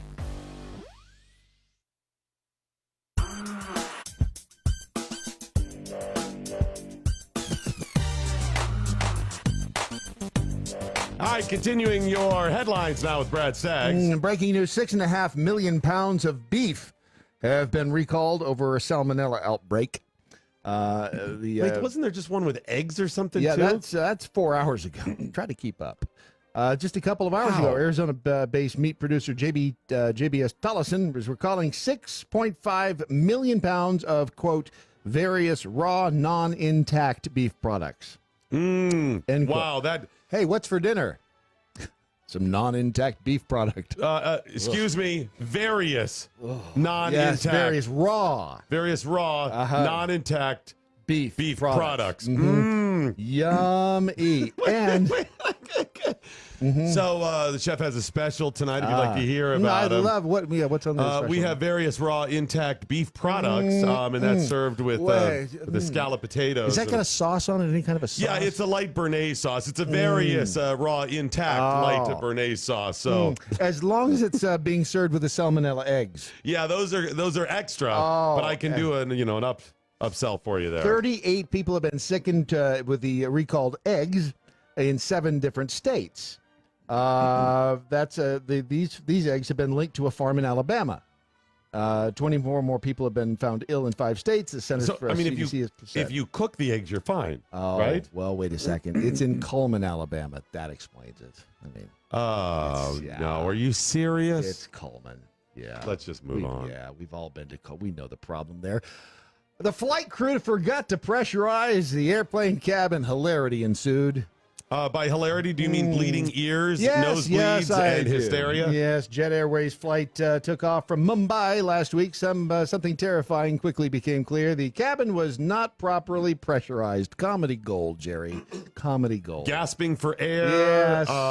Oxygen mask dropped from the cabin ceiling. 30 of the 166 passengers experienced nose and ear bleeding, and some also complained of a headache. So it just doesn't get any funnier, does it? I just want you to, there's so many thoughts on this. First of all is, when I was 13, if this had happened and my family was traveling, which we didn't because we were poor. Yep. My mom, Mom, I've got to know, shut up. Just sit down there. My ears are bleeding. I can't, whatever. And your ears are bleeding. Stop it. Sit down. I'm not going to tell you again. Yeah. So there's that. And then I couldn't help but think, where were they leaving from? Mumbai. So That's India. I can only imagine people are like, thank God we're finally getting out of Mumbai. I cannot imagine anything worse than staying there. What is this uncontrollable nose and ear bleeding?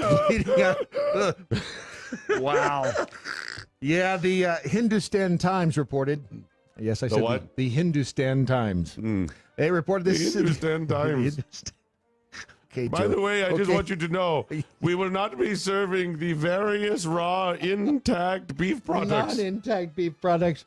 You come by the 7-Eleven, by Joe Biden's own admission. That's right. The country's civil aviation regulator stated that this happened because, quote, during the climb, crew forgot to select the switch to maintain cabin pressure.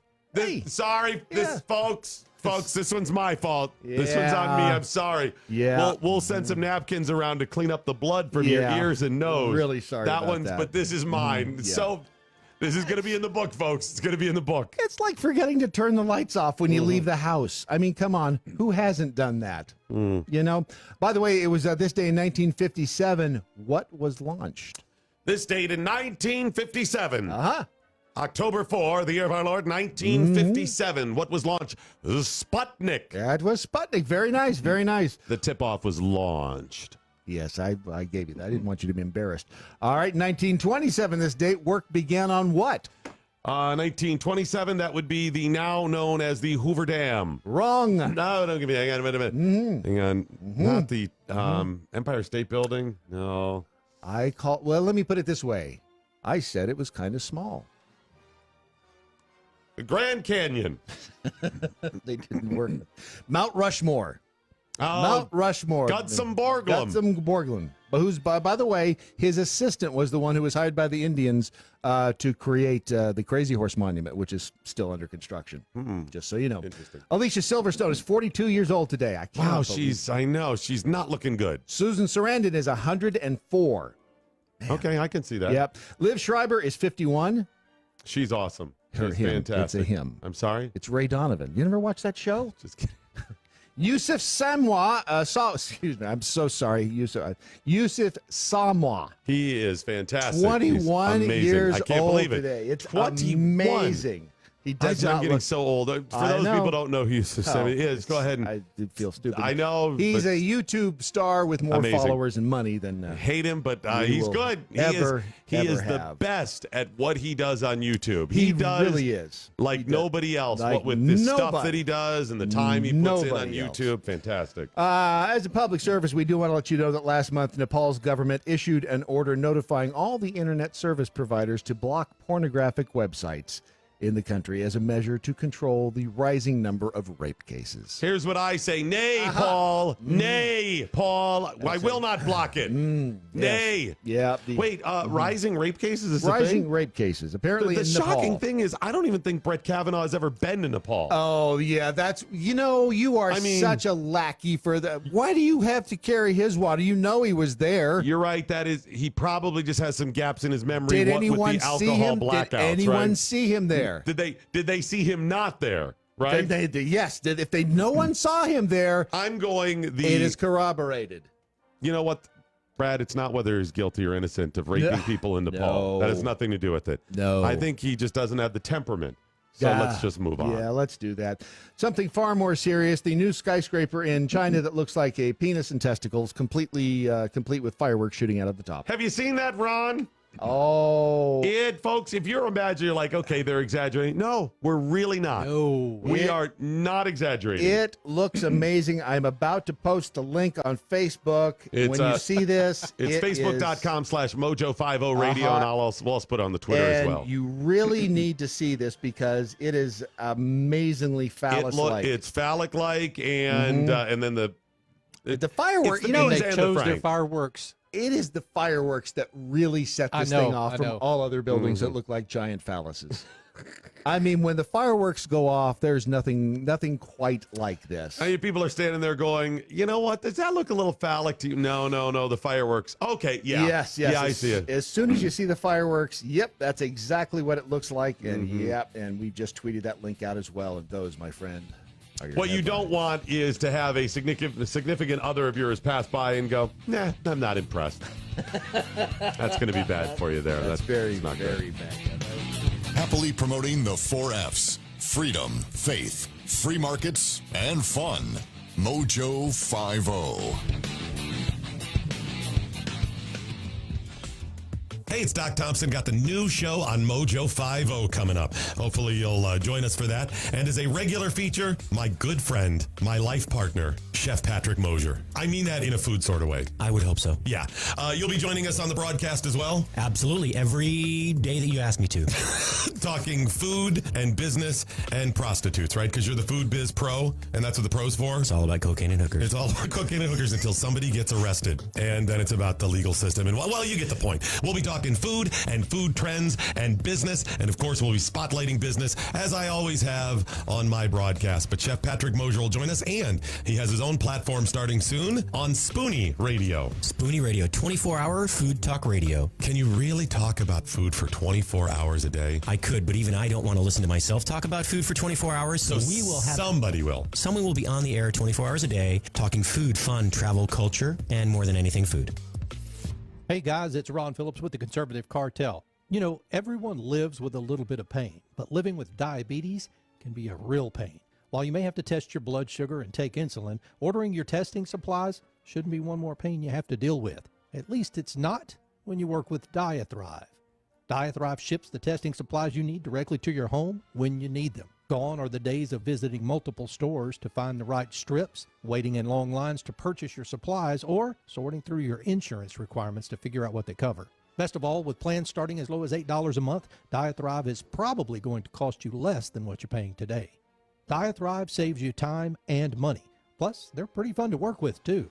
So why don't you give Diathrive a chance to show you there's a better way to manage your diabetes? They're so convinced that you'll love their service that they're offering your first month of supplies free. Simply type the code MATT, that's M-A-T-T, at checkout.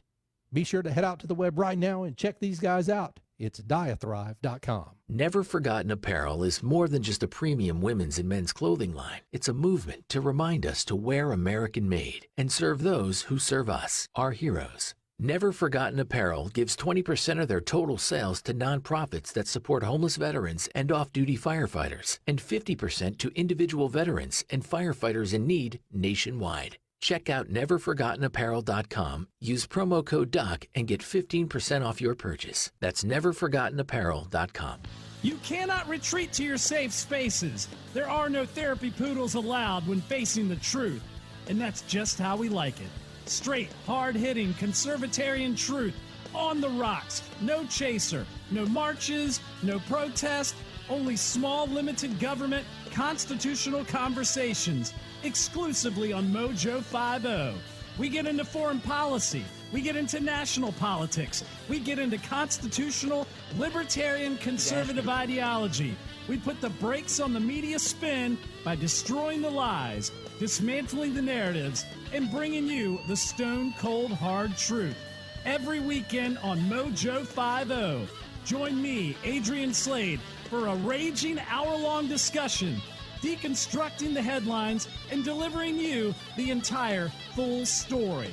Only on Mojo 50. Live free. Hey guys, Ron Phillips with the Conservative Cartel. Are you tired of the bar scene, hoping to find the love of your life? Well, there is a better way for you single guys and ladies out there. Check out wethepeople.dating. They make it easy to find a liberty-minded match, and it takes less than a minute to create a free account and begin browsing through over 11 million monthly subscribers. Look, we all know the success of a relationship hinges on the core shared values of a couple. So check out wethepeople.dating for the love of people and people of love. Sign up and start dating today. Wethepeople.dating. Life, liberty, and the pursuit of a partner.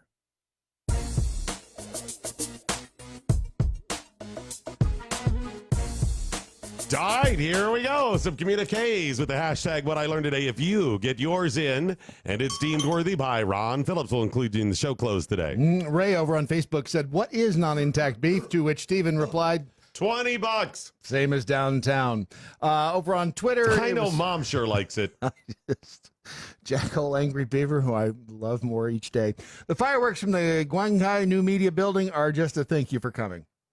Right. I think that's just kind of a pleasant little, hey, thanks for coming. And, you know, it shows that they support you, Yes, that they do. appreciate your support. Yes, absolutely.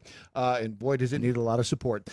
Sneaking Duck tweeted, who is this Hindu Stan and why does he get his own newspaper? And I think that's a valid question. Right. I'm assuming he bought it. And if he did, that's fine because I'm a capitalist, you know. Blah, blah, blah. Love the blah, blah, blah. Cory Booker probably keeps his emotional support gerbil in his pants pocket all day long. He probably does. By the way, we've got a new client here, and keep in mind our Black Friday event, we're going to be giving you free commercials. It's a marathon to capitalism and business and America and fun and Black Friday, and that is coming up on? That is October 20th. That is the day after Thanksgiving, sorry. I was thinking of something completely different. That would be November 23rd, I believe. I was thinking of feet. Okay. Sorry. It is Black Friday, and if you go to the website, mojo50.com, that's mojo50.com, you can get the details up there or send us if you want to pre-register. But we'll be taking live phone calls if you're in the Dallas-Fort Worth Metroplex. You'll be able to come in and see the studios here and do your commercial live. But that is coming up on Black Friday. It's so much easier than taking dead phone calls. Absolutely. But we do have a new client here that I want to share with you, and we really appreciate when you support our clients, all right? Yes, we do. All right. Because we know that the more you support us, the more we grow. And if you appreciate what we and others do, then keep supporting us. New client, though. Remember that guy you wanted to ask you to prom, but he went with Betty Jo instead? Now, you can make him pay for the backseat romp he didn't have with you, or Betty Jo. High school or college hottie, never looked at you or even knew your name? He'll never forget you now. Have you slipped and fallen or accidentally been gang raped in a place you've never been, or sexually assaulted sometime in either your teens, 20s, or never? If you've said yes to any of these probing accusations, you may be entitled to free publicity and a GoFundMe account worth bank. You see, at Avenatti and Avenatti, we put the naughty where it should be, squirting right in the public eye. We troll for troubled women and cite cases just like you to exploit them for every ounce of media attention we can manage. That's right. You can be the attention-seeking whore you've always wanted to be. Would you like to push a political agenda the media will love? Call us. Lusted for that hottie who didn't even know your name? Well, he damn skippy will now. And so will everybody you may or may not have gone to school with. Call us. Even if you've never suffered from high crimes and sex demeanors, our team of publicity professionals will help trigger your memory, even if you have none. And you'll be able to pass a polygraph with flying colors and with your pants around your ankles. Call us at 1-900-SLEAZY-PORN-LAWYERS. That's 1-900-SLEAZY-PORN-LAWYERs. or online at doyoukissyourmama-with-that-mouth.porn. So we appreciated you supporting Avenatti and Avenatti. It's a hell of a law firm. Hell of a law firm. You can be the media whore you've always wanted to be. You can with just the phone calls right there. I'm telling you. Okay, think about how much Ford got paid. She had a. Do we know what the GoFundMe is? They shut it off after $568,000. That's the big one. Now, so I heard somewhere there was $750,000. There's another one. There were a couple of them. But the I big hate one, her with the fire of 1,000 suns. Now, to be fair, Kavanaugh also had one out there, and the last time I checked Kavanaugh's, his was. I mean, I hate all of this. Kavanaugh GoFundMe. Wow, this is. Remember, Strzok's ended up being just shy of 500 large. Let's see. Kavanaugh's family is now at 580, about the same as hers, ironically. $585,319. Does this just become like a competition now? This shows how much, who gets what.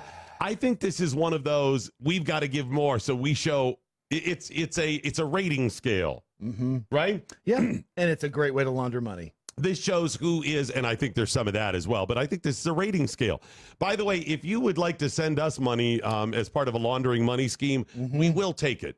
You can just go ahead and send that in any form. You want to drop off boxes of gold, here it is. Cryptocurrencies, Yep. you can send those email to us. Buy anything that is a commodity that has value, we will take. And we will use it for this platform. So feel free to share. In the meantime, one of the ways that we're laundering, earning money, is via the T-shirts. You go to just mojo50.com and look under shop. Yep. And we have the Beach Week 82 shirt up there right now with the Mojo 50 logo and you can, on the sleeve. You can get it for less than what most of these people have donated to the Blasey Ford GoFundMe. You can wear Mojo 50 on your sleeve now. Yeah. Along with your feelings, right there. And yes, this one there was another one to cover her security costs. Is at 209. They're no longer. So this is for security costs. Okay. So you got the 568-ish and the 260, 209. So yeah, that takes up to $750,000. Wait a minute. So is there any way we can determine if she actually spends them on security? I mean, is it mandated that you have to? No, once you get the money, you can do whatever you want with it. So, this one's for security costs. Okay. This one over here is pain and suffering. This $2 million account we have is just for, it's expensive when you have to stay in D.C. for a couple of days and, eat out. So this will, this will be a couple million for that. Yep. Let's see. This sucks. This is a payoff. This is here's what we'll do.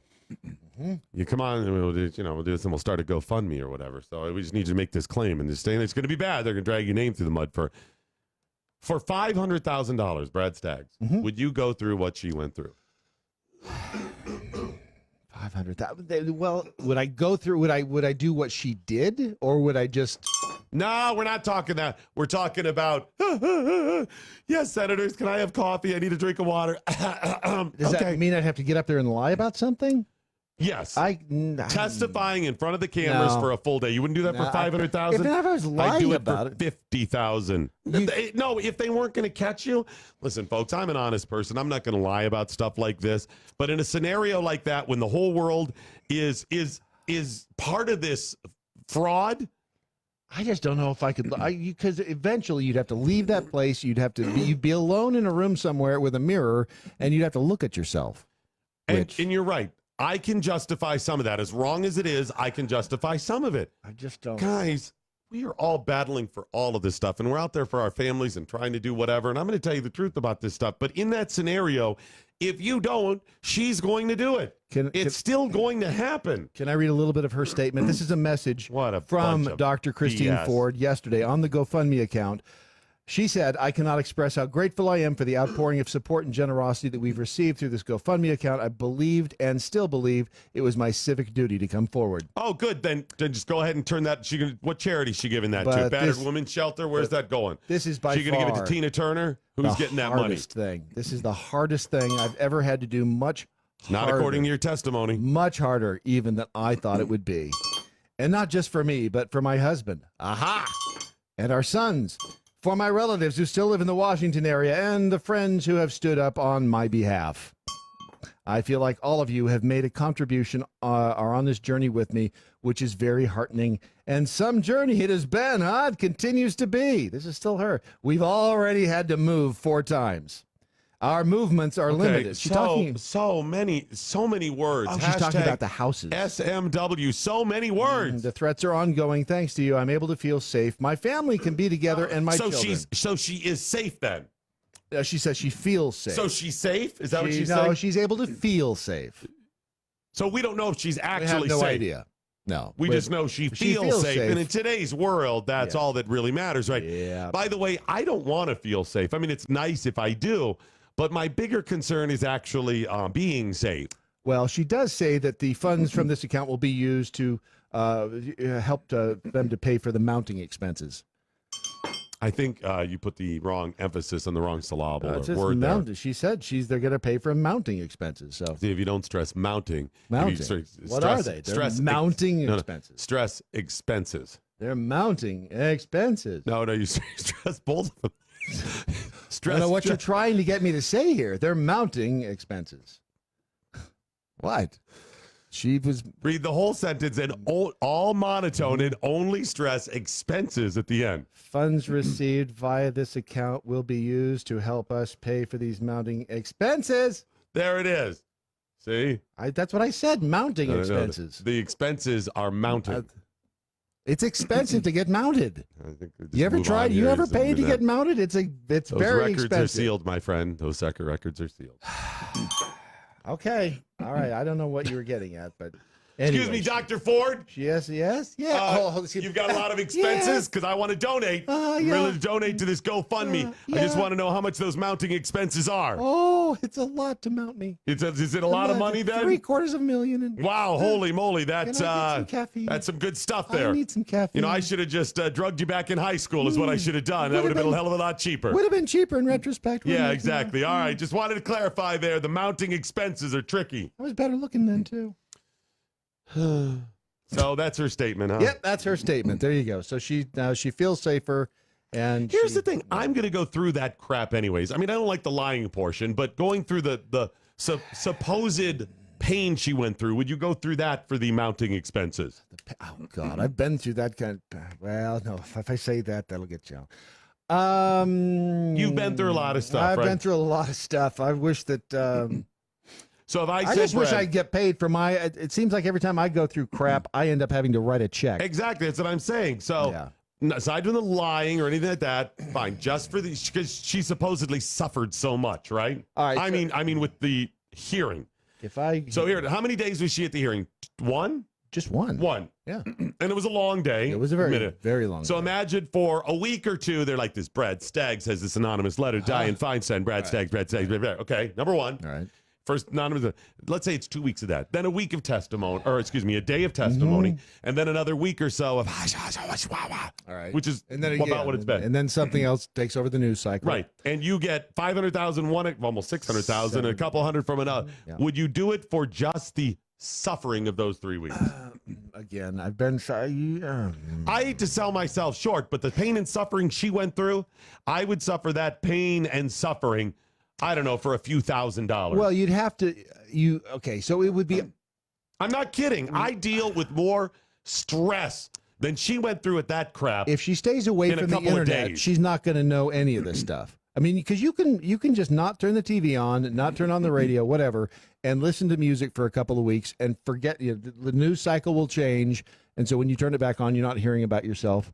So maybe for that, I could not. I don't think I could get up there and spin that tail. I'm not talking about the lie. I'm just talking about the suffering that she supposedly. For $750,000, I could probably do it. Yeah. I suffer more in an hour or so before I go on the air every day than she has in the past 6 months. She has no idea what the stress is like. None. Yeah. Okay. The Radio Revolution, Mojo 50. We've arrived. What do you mean? We've hit the big time. What are you talking about? I didn't tell you. We're live on Mojo 50 now. Oh, that. I could have sworn they were just pulling a fast one on us. Either that or someone at the top has had a mild stroke. Regardless, we now have to make a promo. Okay, well, that seems simple enough. How long does this have to be? I was told that we need to take about 60 seconds or so and tell everyone about ourselves. All right.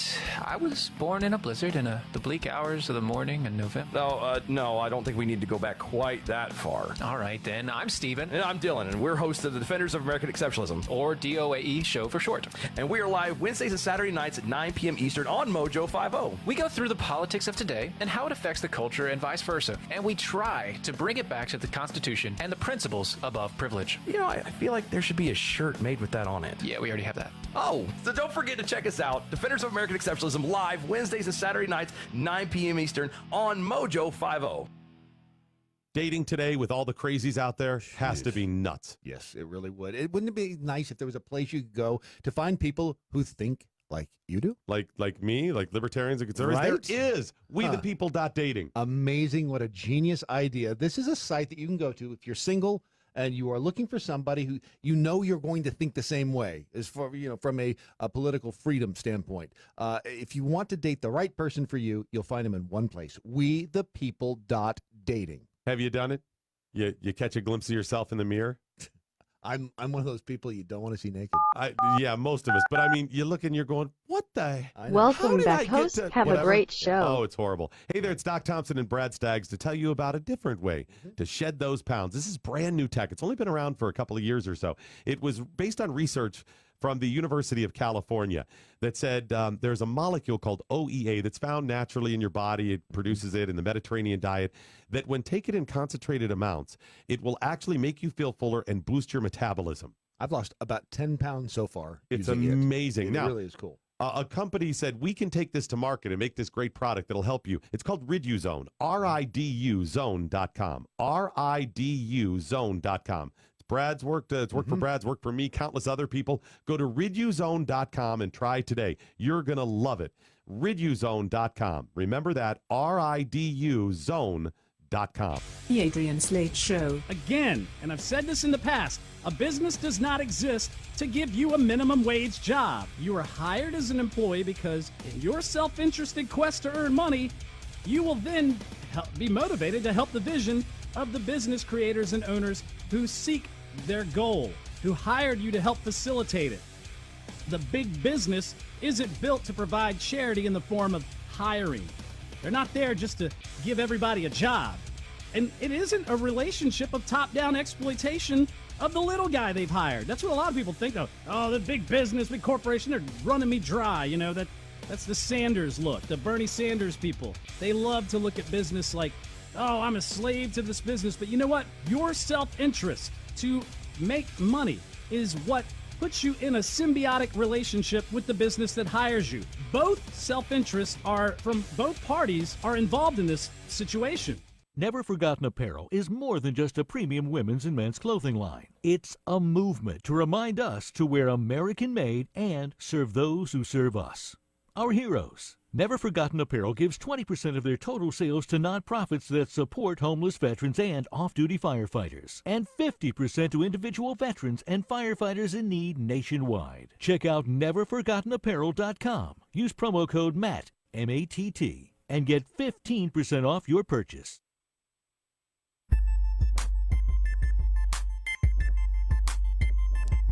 All right, lots to get to now. Lots of stuff to get to when it comes to the Kavanaugh, the hearings, and it looks like we still have a question, several senators. You still have Susan Collins, Lisa Murkowski, and Jeff Flake are big questions. But now, of course, we have also Joe Manchin. They're not sure. But there's really only two Democrats that are kind of on the fence about this, and I don't think Joe Manchin is going to have any problem going ahead and voting against him. Even if he did, and you get whoever the other Democrat is from, who was that? I got a name for it back. Anyway, is it seared under your hippocampus? It is right here. Yeah. It's still only two. They're just. I don't think they're going to have the votes. I just don't now. And I originally said it was a done deal and thought it was, and everything changed last week as soon as Jeff Flake, a week ago, was the last Friday, so a week ago tomorrow, when Jeff Flake went, made his little backroom and it was deal. done, and it empowered Susan Collins and everybody else. They all do, and you're done. They all do these stupid backroom deals. It's the way of the government. I now think it is absolutely off. He will not get confirmed. But anyway, so Mitch McConnell filed the cloture vote for today, I believe it's supposed to happen, or excuse me, tomorrow. And then if that is the case, you could see a confirmation vote as early as Saturday. What is it, like 30 hours after cloture? They have to wait, or is it some weird? Yeah, Senate rule, something like that. So anyways, that's the official latest, but I don't expect him to get elected. Now, the good news is, confirmed. The good news is, as Brad laid out yesterday, this has done more to embolden the right and voters, Republican voters, than it has Democratic voters. Yeah, it really has. I mean, you cannot, if you have a lick of sense, if you have a lick of sense, you cannot look at this and not question the motivation on the Democrat side. It just, this is insane. This is a giant circus. And if this is the future, we are all screwed. So the point is, though, if this is doing more for the Republicans, the Democrats have to see those numbers. You would think, and I think that's the reason they backed off of the the rape and sexual assault stuff and have taken it more towards, well, he's just temperament and whatever. That's just as stupid. I mean, and anybody, again, with a brain cell can see that he was pissed off. He was most upset about the fact that his kids were having to go through this. Who wouldn't? And you know what? If he hadn't been pissed off, you know what they would have said? Well, obviously doesn't care about women and his kids, because he would have been more upset about these allegations if they weren't true. You know, if they weren't true, I mean, everybody else you'd be pissed off if you got allegations, and look, he wasn't even mad. So there's something wrong with him. So he couldn't win either way. Either way. So from what we can tell, they found nothing.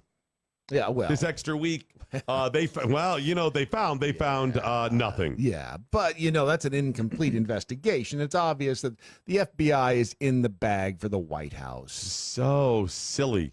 Just admit it, but they can't. No. It's, well, I've got to come up with some sort of excuse. That's all it is. It's ridiculous. It's asinine. And again, how do we come back together after this? After this charade, after this farce? No, there's none. Is this the on a permanent course toward being split down the middle in this country? It's forward. There's no, this is the thing, people got to go back. No, we're not going back. There is no going back. There's nothing new under the sun, true, but it's always slightly different in the future. The pendulum will swing back, but you're going forward through what you've been already going through. You don't just stop. It doesn't happen that way. It's not going to go back to what it was 10 years ago. But the only way we even go through and end up in the right place is if we start calling out bad and doing it in a non-politically correct way. If we take back the verbiage, if we're not politically correct, if we stop this nonsense of empowering crazy people, that's the reason I started off the program with that today. Because now you got Dianne Feinstein saying, no, it's an incomplete investigation, even though they didn't find anything. And you got Alyssa Milano. You going to get to that later? Yeah, we'll get to that a little bit. Yeah. Because it's just, this is insanity. And even if, again, why do I have to defend this stuff? That's the problem, is that I didn't care about Brett Kavanaugh one way or the other. I didn't love Brett Kavanaugh as a choice. I was like, okay, I had hoped for more conservative. So Brett Kavanaugh was a 5.5 out of 10. Okay, number one, at least he was on the conservative side, so I give him a 5 and leaning that way, maybe a little bit better, with the hope that he gets more conservative. Right. That usually does not happen when it comes to Republican picks. If they're not locked in conservative, then they end up going over to the dark side. And this is it's just insanity. If this can happen to him, it can happen to anybody. And you watch, when this happens to a Democrat somewhere down the road, they are going to scream dirty pool. They're going to foul play this, and they're going to be bringing up everything that the right has been bringing up. So now it's going to swing the other the way. other argument is, okay, so incomplete investigation, number one, and then number two, it's that they incomplete because they didn't interview Dr. Christine Blasey Ford. Even though she was cross-examined on the witness stand, basically, under oath. Well, and let's play out how crazy this statement is, this concept of, well, they didn't interview her. I mean, why would they? You had testimony. Right. So if you're saying, no, they should have interviewed her, you're saying there's something she didn't say? Yeah. What is it? We'll never know because the FBI didn't interview her. Why didn't she say it? Oh, she didn't want to say it on the stand. Oh, it was private? You mean like the anonymous letter? Right. Why didn't they put forth another letter? That's at Feinstein's feet. Sorry, guys, you don't get it both ways. It's one or the other. Either she was completely forthcoming and put it all out there on the stand and in the letter originally, or there was nothing else beyond it and you're just using this as a political bitch. Not her, the comments. Right, yeah.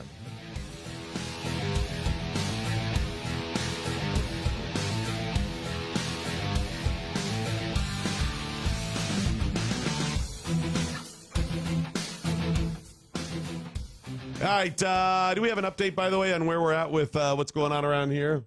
Oh, with what? With everything. We're still moving forward. We're moving forward on everything around here. That's the update. Wow, that's pretty vague. Yeah, it is. That is vague. Until you get for any more specifics? Until you pin me down. And those, let me just tell you, those mounting costs are going to be extremely high. By the way, By the way, that's our paywall. Yeah. I pin Brad down. Only cost you $9.95 a month. But believe me, it'll be well worth it. Because I'm going to be wearing the stilettos, and you'll be. Though of course, you can't record it, even if you buy, the access to the behind the paywall. We have certain software in place and some hardware too that'll make it impossible for you to record it and play it in other venues. So don't even think about it. So, I think it was yesterday when the cartel was on the air. Mm-hmm. I got here at studios halfway through their program. Mm-hmm. Brad gets here. We're sitting down talking at the little conference table out there, doing a little prep before we go on. And I was wearing a T-shirt, but I wanted to put a wife beater underneath it because Brad keeps the studios sub-zero. I do not. It's just this is a comfortable temperature. I got 6 shirts on here today. I'm still freezing. You know, if you put on a few pounds, you're like the snow miser. But regardless.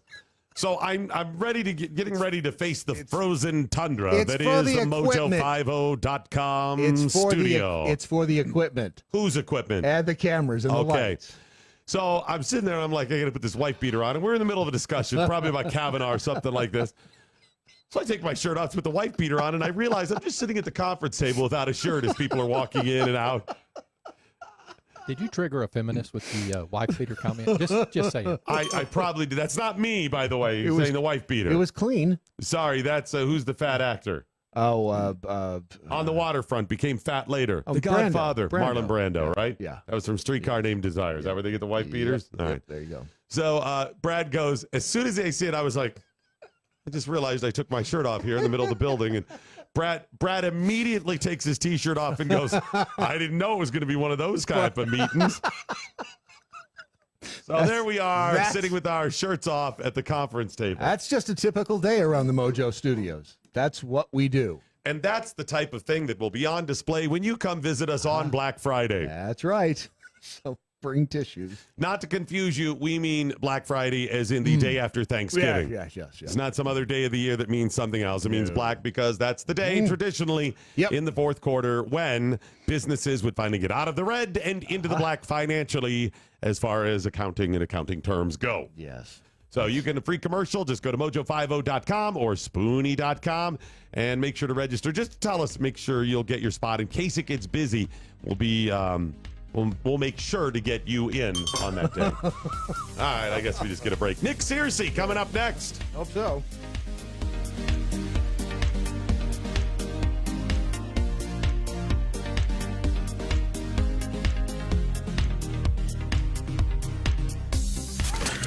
The greatest living collection of freedom fundamentalists. Mojo 50.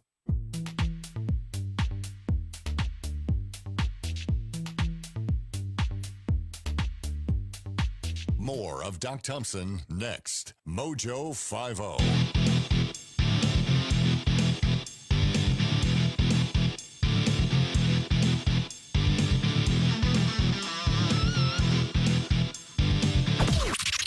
This is the seditious, rabble-rousing, liberty-loving, home of fun, entertaining, and compelling talk.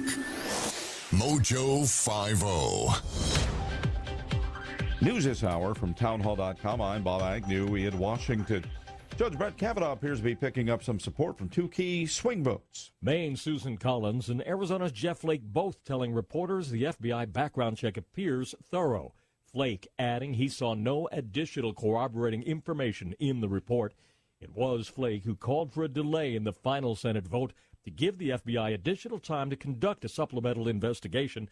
With Republicans holding a 51-49 seat advantage in the Senate, picking up those 2 votes could help cement Kavanaugh's chances of confirmation. That's Capitol Hill correspondent Wally Hines reporting. The White House is feeling more confident following that FBI background check. With Democrats complaining about the process, Press Secretary Sarah Sanders says the White House allowed the FBI to do what they do best. We haven't micromanaged this process. We accommodated all of the Senate's requests. The president was very clear about that. Sanders says we didn't learn anything new in the FBI's supplemental background investigation into sexual assault allegations against Brett Kavanaugh. She says the president feels very confident in his selection and his support of Kavanaugh. Greg Clugston, the White House.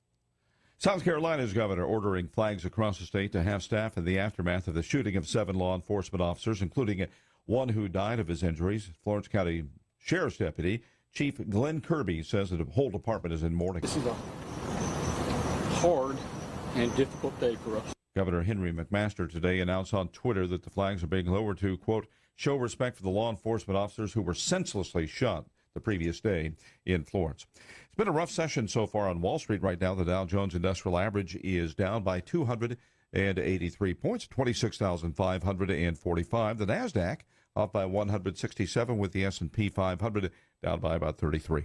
More on these stories at townhall.com.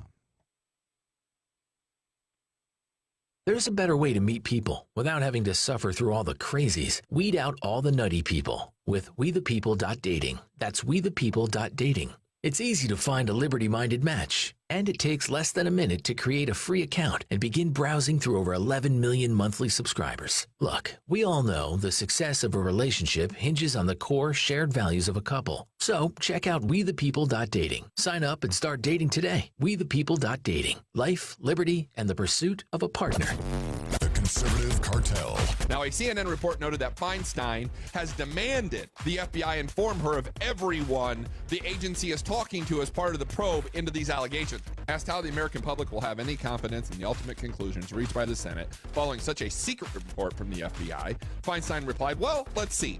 I can't say because I don't know what the investigation will say. Yeah, you do. You know exactly what the investigation is going to say, Diane, and that's why you want to keep it confidential.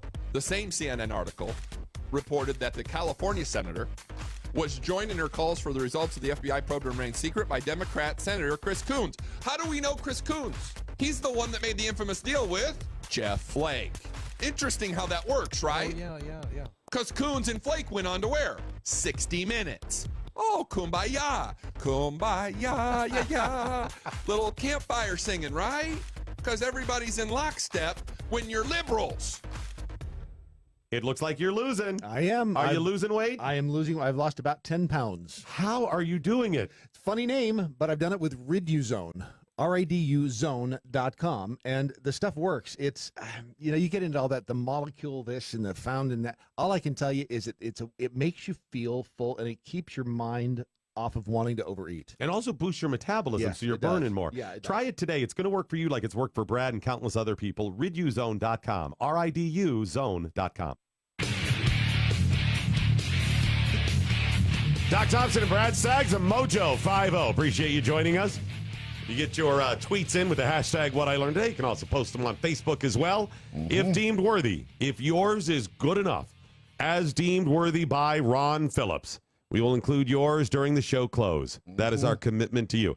Don't forget, get your Beach Week 82 t-shirts right now at mojo50.com. Get them now because there is a limited number. This is a limited run. Yes. Limited to the number we can sell. So get yours immediately. And remember the deal. If you buy 10 shirts, we will send you 10 shirts. So they'll get all of them. They will get all of them. And can you guarantee that? Yes, I think we can safely, once legal has put their stamp of approval on this, we can guarantee it yes, then. yeah. Okay, that's nice to You will know. get, That's you will a get hell of a 10 shirts. commitment, folks. It really is. I mean, who else is going to do that for you? DMXDM tweeted, I plan to be there on Black Friday, so should I bring a shirt or just plan on arriving and staying mostly naked? Okay, no. You need a shirt, but let me explain how this works on Black Friday. In order to get your pass, we can't just let anybody wander in off the street. You get your mojo50.com Beach Week 82 shirt. Yep. You go ahead and wear that, and then we know. We'll know who can. We know who can come and not. That's your. It's a different sort of pass. It's not. People are using the electronic key cards now. No. This is a special. This is software that scans you as you walk in the door.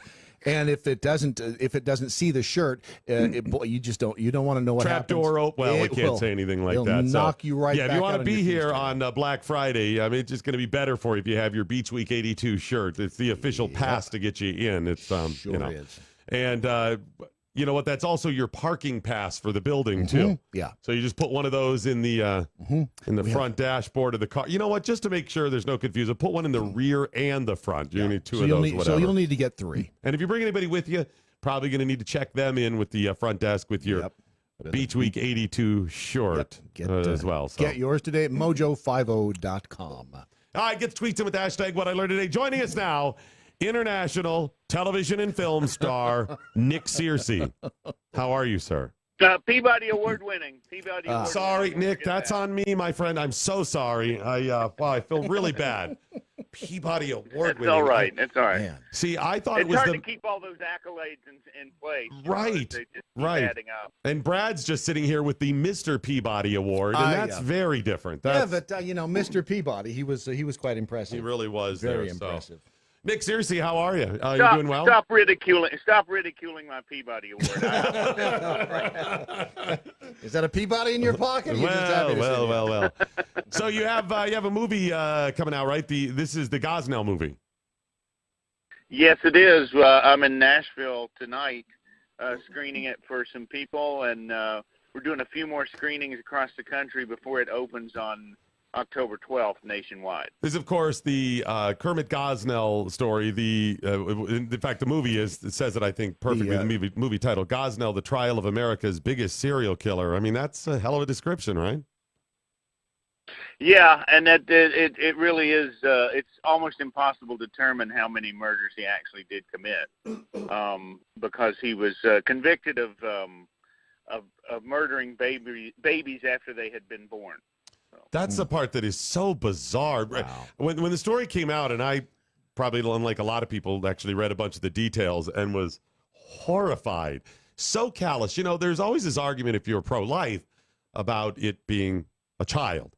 And I think most people that are pro-life, you think about the doctors and nurses, and you wonder how they're able to kind of turn that off, that part, that conscience and whatever. This takes that to a completely different level. Yes, he had developed a technique because he wasn't really even an OBGYN. But there was a demand in his neighborhood for abortion, and so he developed his own technique, which was he found to be rather cost-effective. Wow! Because it was less complicated to just induce birth in the women and have the babies be born and then terminate them. So much easier that way. Yeah, and it's unbelievable that a person could do this. But when you talk to the man himself, he doesn't believe he was doing anything wrong, and he thinks the result is the same. What's the difference? I can see where a human being could come up with that conclusion for themselves. What difference does it make if I kill them if they're 12 inches farther in or they're all the way out? You know what, Nick? You're right. That is for people on the left that are pro-abortion. They should actually answer that question, right? What's the difference? Yeah, and one of the really the most gripping scene in the movie to me, and really the scene in the script when I first read it that made me want to direct the film, is a cross-examination of a legal abortion doctor who the prosecution had called to contrast, what a legal clinic does as opposed to what Gosnell did. And when Gosnell's attorney takes her through the steps of what constitutes a legal abortion, it really does. There's a very fine line. It's a very small difference between what she was doing, what she does, what that legal abortion doctor does, and what Gosnell did. There's a difference, but it's very small. So if it's that thin, really, we just need to change the verbiage and say, so we have abortions, and we have late-term abortions, and then we have post-term abortions. That's all it is. Post-term. Yeah. That's all it is. Yeah, that would be one way to do it. That's what's coming next. I would try it if I were them. Why not throw it out there? Welcome to the new future. Wow. How tough was it to get this film? Were you involved in the funding of it? I was a little bit involved in the funding. I did a little fundraising video, and I actually I appeared on the O'Reilly Factor talking about the fundraising campaign where Bill O'Reilly told me nobody's ever going to want to see a movie about this, but hey, thanks, Bill, for being so positive. Go to that website and donate today. Well, and somebody brought. I just don't think there's a market for it, Nick. Well, somebody brought that up on Twitter that they were afraid to see it because they thought the movie would be graphic, and I saw your response. Yes. How did you respond? That's a very common thing. I would encourage anybody who feels that way to ask anybody on Twitter who has actually seen the movie. We handled this very, very tastefully. We did not set out to shock people. It's not a horror movie. It's not gory. It's a movie about how they caught him and how they convicted him. So really, it's a cops and robbers and courtroom drama, right? It's more about the trial and all of that. Absolutely. Okay. And during the course of this, of course, because it's about an abortion doctor, you find out so much more about this issue. I mean, there was so much in this movie that I didn't know before I began this process, and I know that people are going to have the same experience that I did. So are you in it all? I know you directed it, right? Yeah, I'm in it a little bit. I expected such. I mean, Nick, you got a talent like you. I mean, you are an international television and film star, a Peabody Award-winning actor, and here you are directing. You've got to put yourself in and play too. You got to call on Nick Searcy as Nick Searcy. Well, it also saved us a lot of time, because when it was time for me to act, I didn't have to argue with me. I didn't have to tell me what to do. I didn't have to say, don't say it that way. I knew how I was going to say it, and so I just said, turn the camera on, let's get this over with, and we can make the day. Nick, I'm shocked, and I hate to challenge you and your brilliance on this. You really should have played all the parts. This should have been a one-man show. That's the only way to truly do this right. That almost was an option. It almost came to that. Okay. But no, we managed to put together a fantastic cast. I mean, Dean Cain is great. That's awesome.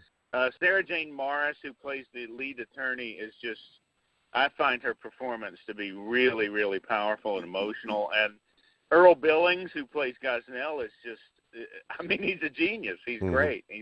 He's really, it's a really well acted film. Did the writers of this, did you guys talk to him? The producers did go to okay. the prison and interview Gosnell. Yes, they did. Now, when you filmed this, you said you were involved in the funding of it, but you guys crowdfunded part of this, right? Well, that's pretty much it. We crowdfunded all of it. All of it, okay. I mean, they raised $2.3 million on Indiegogo. Okay. And that was mostly because I made a video. Most of that $2 million came because people went, "Oh, Nick Searcy's involved? Here's my money." I understand that powerful effect. And the reason I'm asking you is because, we could use a little funding here. So, if you want to, steer us in the right direction, Well, we can work out a split. We can work out, 60-40, something like that. Yeah, I mean, I was thinking I'm absolutely willing to pay you, for your time. I'm thinking, 95%. I mean, that could work really, really well for us. I think that would be. I mean, if you can live with 5%, that'd be fine. All right, Nick, where can people find the Gosnell movie or more information about it? GosnellMovie.com is where all the theaters are listed.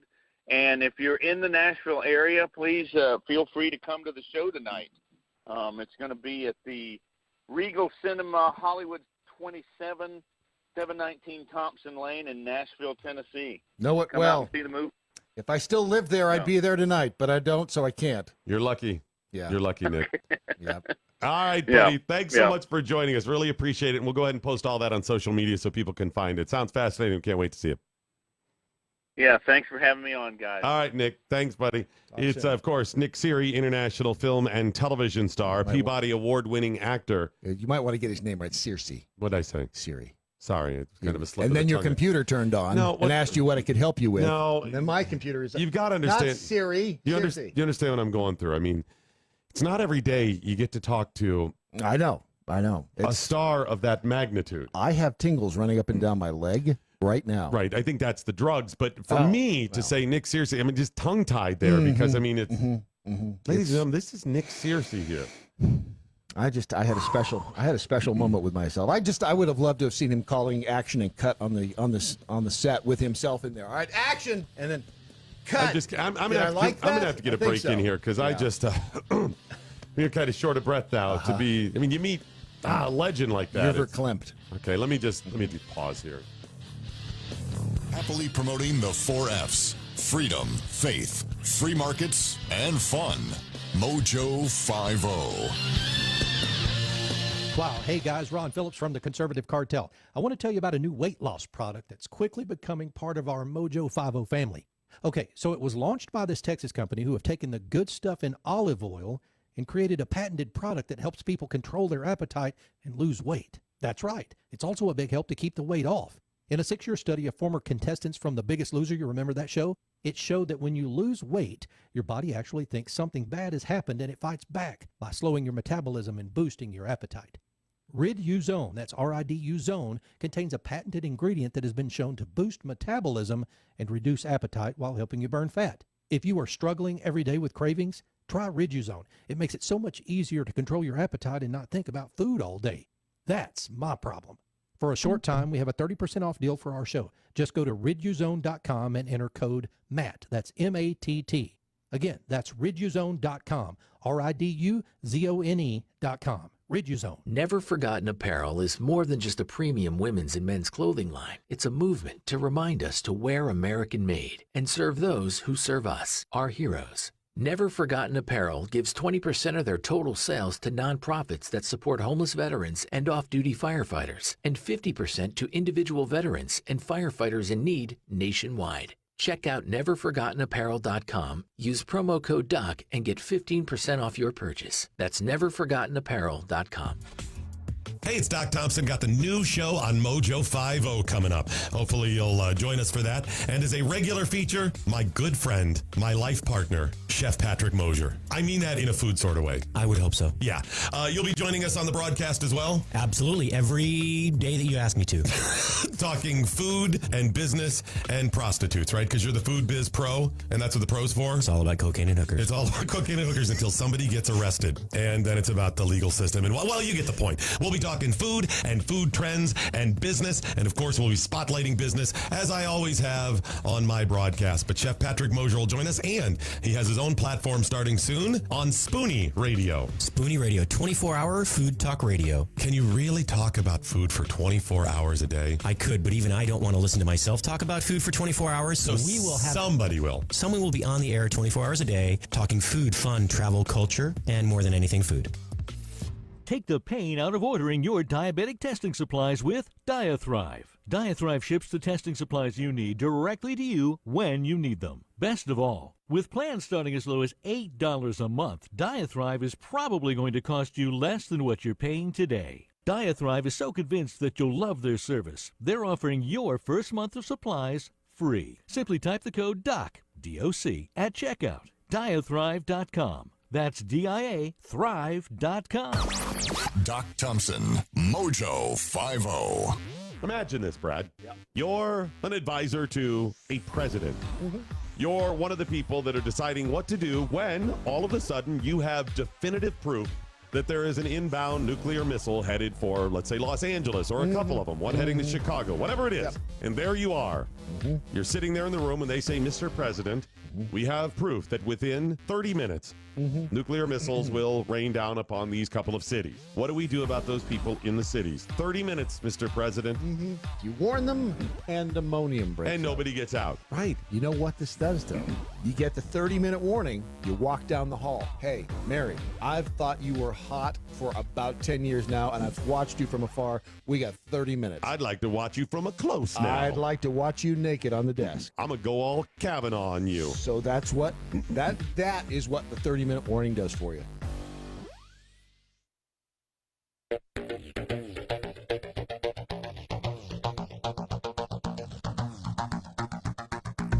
So frustrating is the lack of consistency. It drives me up the wall.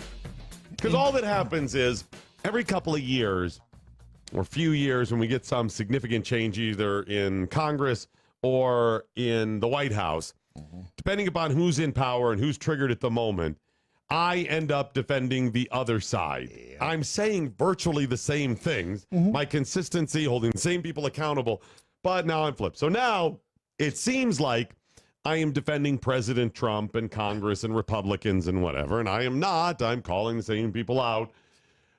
Whereas I was saying the same thing a couple of years ago, but seemed like I was just attacking Obama. Think of it as job security. It's job security. You'll always have a place to work. True, but I'm going crazy. Now, let me give you another example. Since as far back as I can remember, I was pissed off at presidents for traveling and getting in my way. Yes. My golly, does this drive me. I am not kidding, as far back as I can remember. Are you ready? Here it is. Picture it. 1970 something or other. I'm a young man, and Gerald Ford is president. I was probably, I don't know, 6, 7, something like that. When was he done? When was he done? That was 74, wasn't it? Carter came in in 76, so he was 75. Yeah, it was probably 74. So I was born in the late 60s, so I was 5, 6, something like that. The first real memory of a president I have is Gerald Ford. Right. Tripping down the stairs. Right. Yeah. I go to the Mountain State Forest Festival in Elkins, West Virginia. Oh, my goodness. Wow, but there's some stories from that. Love the Mountain State Forest Festival. Actually, a pretty big festival as far as town festivals go for a smaller town. And I remember being there. My dad's one of his hometown. So go there. Gerald Ford is visiting. He's going to be in the parade. Hardly knew he was there, didn't you? Right. Yeah. They shut that crap down. Yep. They sure do. He's going to the Mountain State Forest Festival in a car. And it's like, the typical downtown. It has 2, 3-story buildings, I had dozens of them like that. You go down, turn past the fire station, whatever. And they shut everything down. They would not allow anybody in any building above the first floor. Thank Lee Harvey Oswald. Think about that. I know. They went through the town and had Secret Service on every second and above floor. Right. They would not allow anybody in any of those floors. So they evacuated all of them like the morning of or whatever. And I'm going some of this from memory and I was a kid. But I remember they shut down streets. They did all this stuff. And my grandparents had a trailer that was right off of the main street. You go literally down an alley and it's off next to this little river there. And you could kind of see the bridge that goes over into downtown. That explains so much. Sorry about that. But there was a building that the trailer was behind that had like 2, 3 stories. Right. We couldn't even walk up there. You couldn't do anything. It's extremely frustrating. And as a kid, I just remember being like, wow, this seems like a lot of work. And my parents were like, well, the Secret Service and whatever. And I was like, oh, this seems like a lot of work.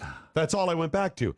And every day since, I've been proven that again and again and again. In traffic, they shut down airports and all of this nonsense. It's for the safety of the president. You know what? Then maybe the president should keep his ass in the White House. Works for me. Because the rest of us have lives. Yeah. We're the ones. And this is not attacking Trump. It's true of Trump and Obama and every damn president before. The rest of us are the ones that are building America. Yep. We have elected you to do a job, and that job should include stay the F out of our way. Yep. You fly into these airports and shut us down. You drive all over town. And why? Because you have to travel? No. 90-some% of presidential travel in today's world certainly is about them campaigning to get reelected or to push through some agenda to get somebody else elected. Yeah, it's not actually about doing the business of the president. They can pick up the phone and meet with people. They can Skype. They can do all of this stuff. But you drive all over town and shut this stuff down, and it drives me up the wall. Yep. It's very frustrating. And the fact that it's just so you can get up close to the president and, get a picture with him. No, you can't most of the time. No, you can't. Because people like John Hinckley want to shoot them. So I see an article in the Washington Post that says, here's the headline for it. The Potomac River should be open and free. Closing it for Trump's golfing whims is outrageous.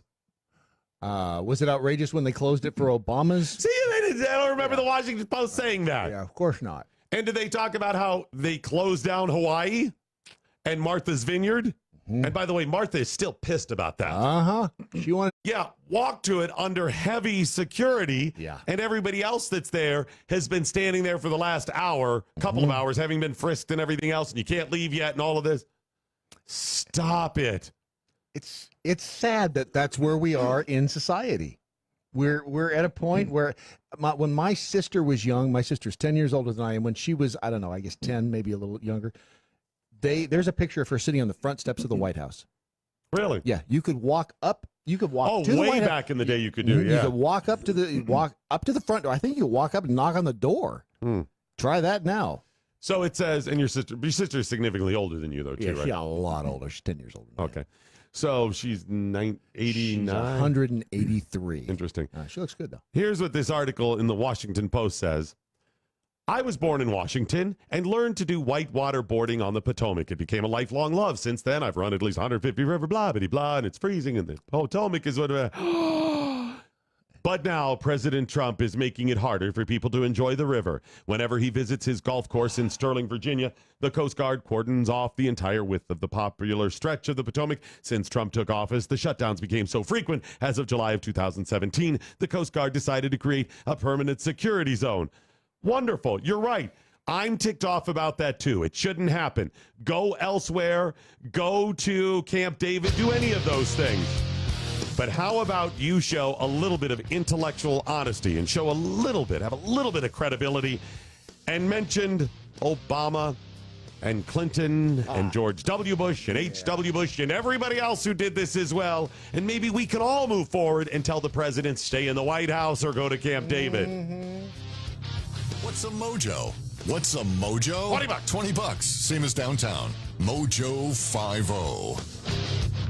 We've arrived. What do you mean? We've hit the big time. What are you talking about? I didn't tell you. We're live on Mojo 50 now. Oh, that. I could have sworn they were just pulling a fast one on us. Either that or someone at the top has had a mild stroke. Regardless, we now have to make a promo. Okay, well, that seems simple enough. How long does this have to be? I was told that we need to take about 60 seconds or so and tell everyone about ourselves. All right. I was born in a blizzard in the bleak hours of the morning in November. No, I don't think we need to go back quite that far. All right, then. I'm Steven. And I'm Dylan, and we're hosts of the Defenders of American Exceptionalism, or DOAE show for short.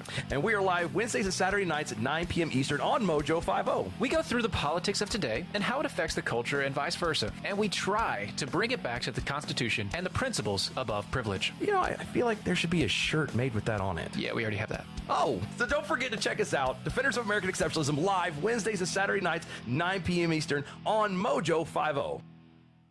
Hey guys, Matt Locke, the Conservative Cartel. I'd like to take a minute and tell you about a new weight loss product that's instantly becoming part of the Mojo 50 family. It was launched by a Dallas area company who had taken the good stuff in olive oil and created a patented product that helps people control their appetite and lose weight. It's also a big help to keep the weight off. A 6-year study of former contestants from The Biggest Loser showed that when you lose weight, your body actually thinks something bad has happened, and it fights back by slowing your metabolism and boosting your appetite. One Ridgezone client, Sarah, recently lost over 100 pounds. While she looks amazing, she has been struggling every day with cravings. Now that she's taking Ridgezone, she says it's so much easier to control her appetite and she's not thinking about food all day. Ridgezone contains a patented ingredient that has been shown to boost metabolism and reduce appetite while helping you burn fat. For a short time, we have a 30% off deal for our show. Just go to ridgezone.com, RIDUZONE.com, and enter the code MATT, M-A-T-T. That's Ridgezone, RIDUZONE.com. Dating today with all the crazies out there has to be nuts. Yes, it really would. Wouldn't it be nice if there was a place you could go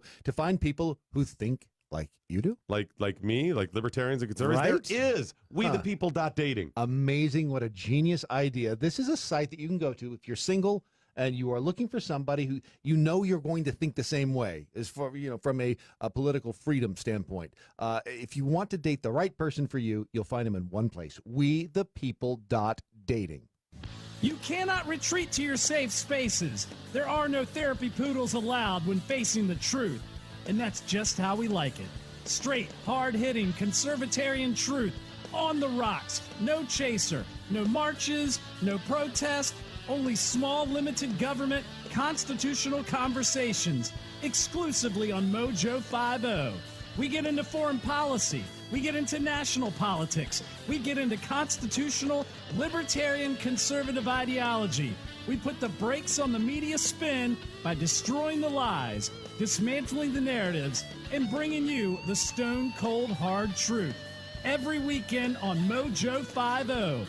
Join me, Adrian Slade, for a raging hour-long discussion, deconstructing the headlines and delivering you the entire full story. Only on Mojo 50. Live free. Hey guys, Ron Phillips with the Conservative Cartel. Are you tired of the bar scene hoping to find the love of your life? Well, there is a better way for you single guys and ladies out there. Check out wethepeople.dating. They make it easy to find a liberty-minded match, and it takes less than a minute to create a free account and begin browsing through over 11 million monthly subscribers. Look, we all know the success of a relationship hinges on the core shared values of a couple. So check out wethepeople.dating for the love of people and people of love. Sign up and start dating today. Wethepeople.dating. Life, liberty, and the pursuit of a partner.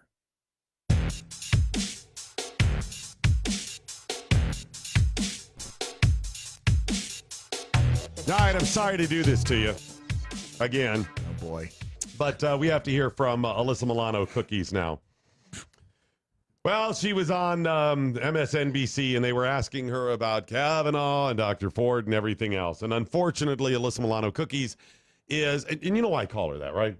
Well, yeah, I mean, her name is Cookies. I mean, her last name is Milano, and they make the Pepperidge Farm makes Milano Cookies. But specifically, it's the only way I can actually tolerate thinking of her now. I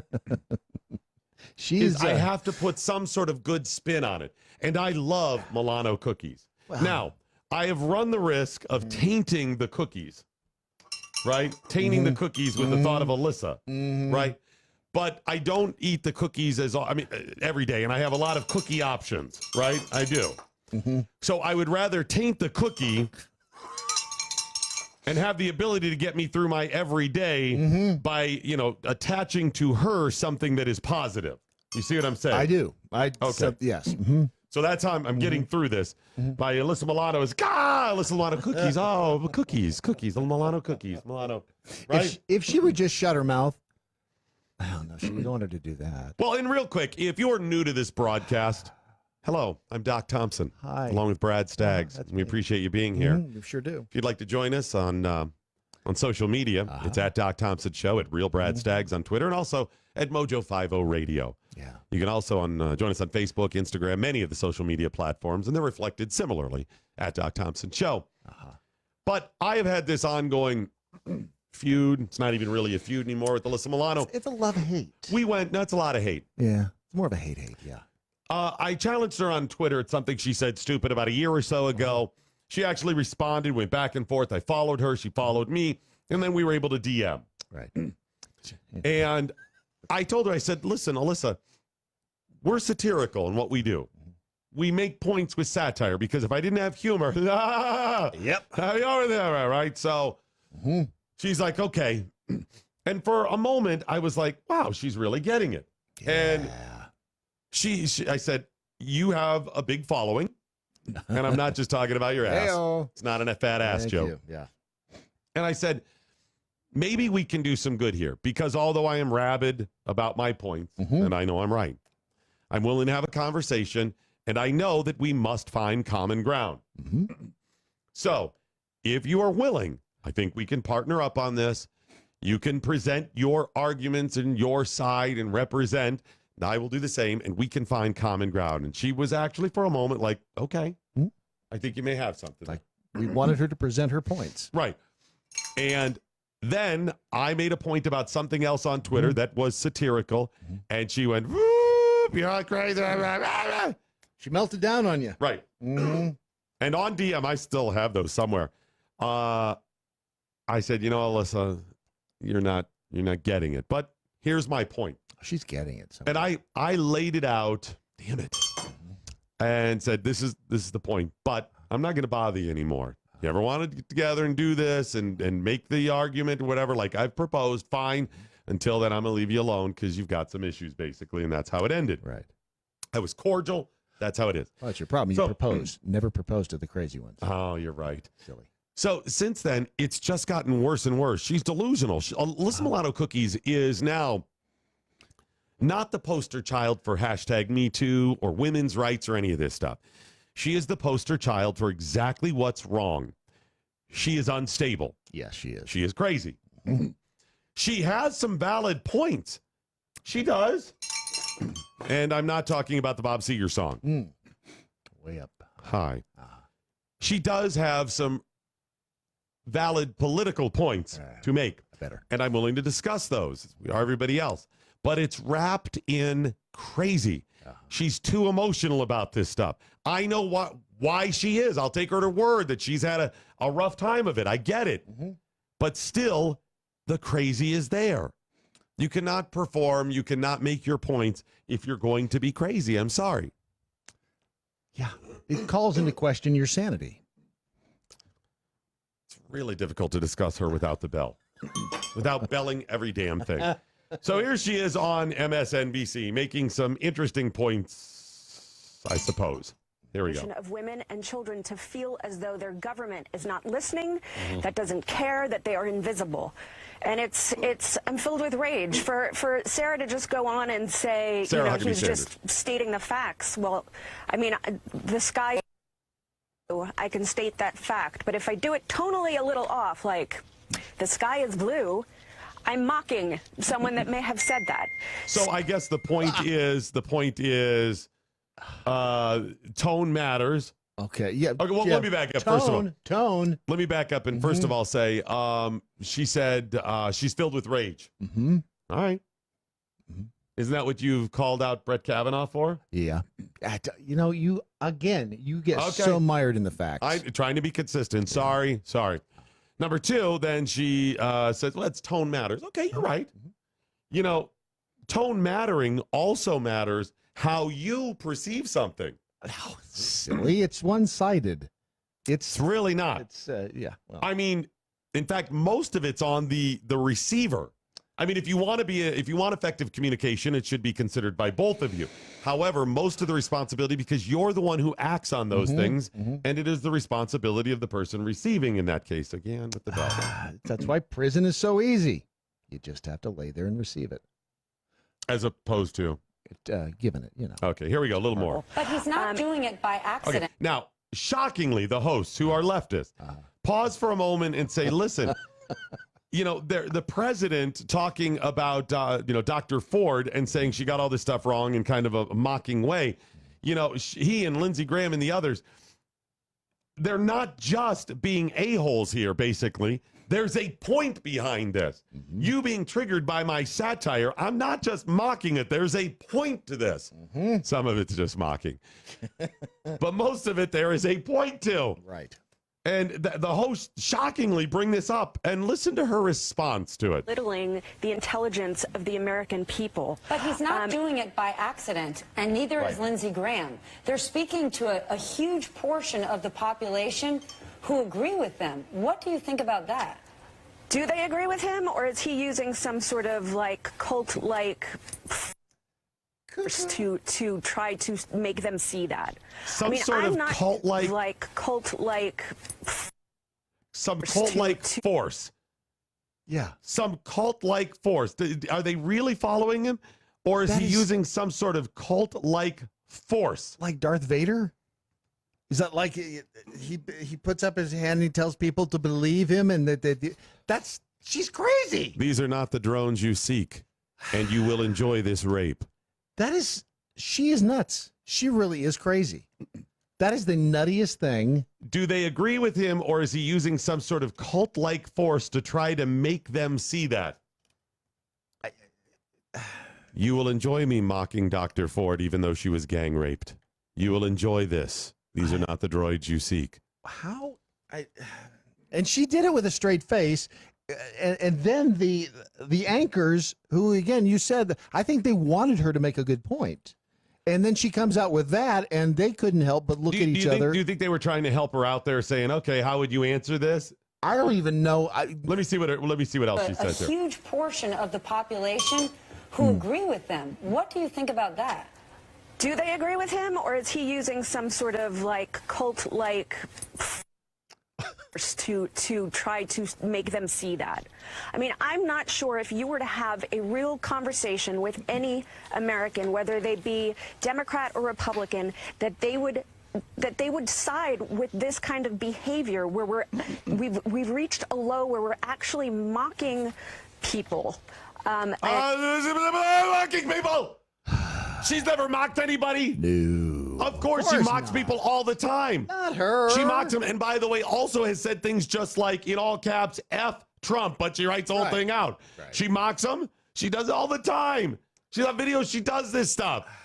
The rules don't apply to her. When are you going to... When she says people, that's the first thing that pisses me off about it. Mocking people. It would have been bad enough if she said mocking victims. Right. Again, the whole damn point of Alyssa Milano cookies is we don't know, nor do we believe, based on what little evidence was presented by her, that Dr. Ford is actually a victim. Do you not? This is the crap that I wanted to talk to her and other people about. She doesn't have a good argument, therefore that's why she won't talk to you, because it's not even an argument. It's this simple, guys. Do you understand? Number one, you have to prove your allegations. I'm not being an ass. Do you think that we are so reprehensible that we would stand by somebody suffering and revel in it? That's what they believe. They believe that we would, that people with any sort of moral character. Golly. And meanwhile, they also sit around and joke and mock and do everything else as well. Yeah. They look at Saturday Night Live. Look what they did to Kavanaugh. And just because he was so upset, because he was upset about his kids having to go through all this crap. And because of that, they mocked him on Saturday Night, but they wouldn't mock Ford. Right. No. So he's not a human being? No, not according to them. Well, he's a man, so it's okay. Yes. He wouldn't have, I don't know if he saw it or not, but it certainly attacked his character. And if he had, he wouldn't feel bad because of that? Of course he would. Yeah. Oh, he's a man, so it doesn't matter. And a white man at that. Okay, fine. Yeah. What about his wife, who was also mocked? And it's her husband and their children. What about that? That's such a provincial way of thinking. So CBS interviewed Chelsea Clinton about the Kavanaugh situation, Kavanaugh allegations. I bet that so Brad, imagine for a moment, you are try to be as unbiased as possible.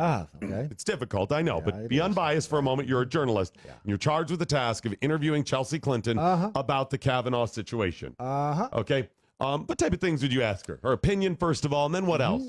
Do you find her accusations credible? Okay, we get beyond all the normal. Anything else where she would have a particular unique perspective? But we have to go back to what happened in the White House with your father. Her father? Who the hell's her father? Chelsea Clinton is Bill Clinton is her dad. That's right. Maybe you ask from a unique perspective. She is the daughter of a president who nominated Supreme Court justices and a guy who has been accused and proven and admitted to lying about and having sex with an intern of the White House and a hashtag #MeToo moment. Yep, you'd have to ask that question. They interviewed her and didn't bring up any of that. Now, I don't give a flying fig if you were trying to be nice or not, or you felt it was inappropriate, then don't interview Chelsea Clinton about it. I guarantee you that was a prerequisite of them getting the interview. Then you know what, Chelsea? Then just keep your ass up there in upstate New York and enjoy yourself. Go ahead and spend your money and blah, blah somewhere else, because I'm not interviewing about that because that's germane. Otherwise, it's not an interview. It's propaganda. It's a commercial. Yep.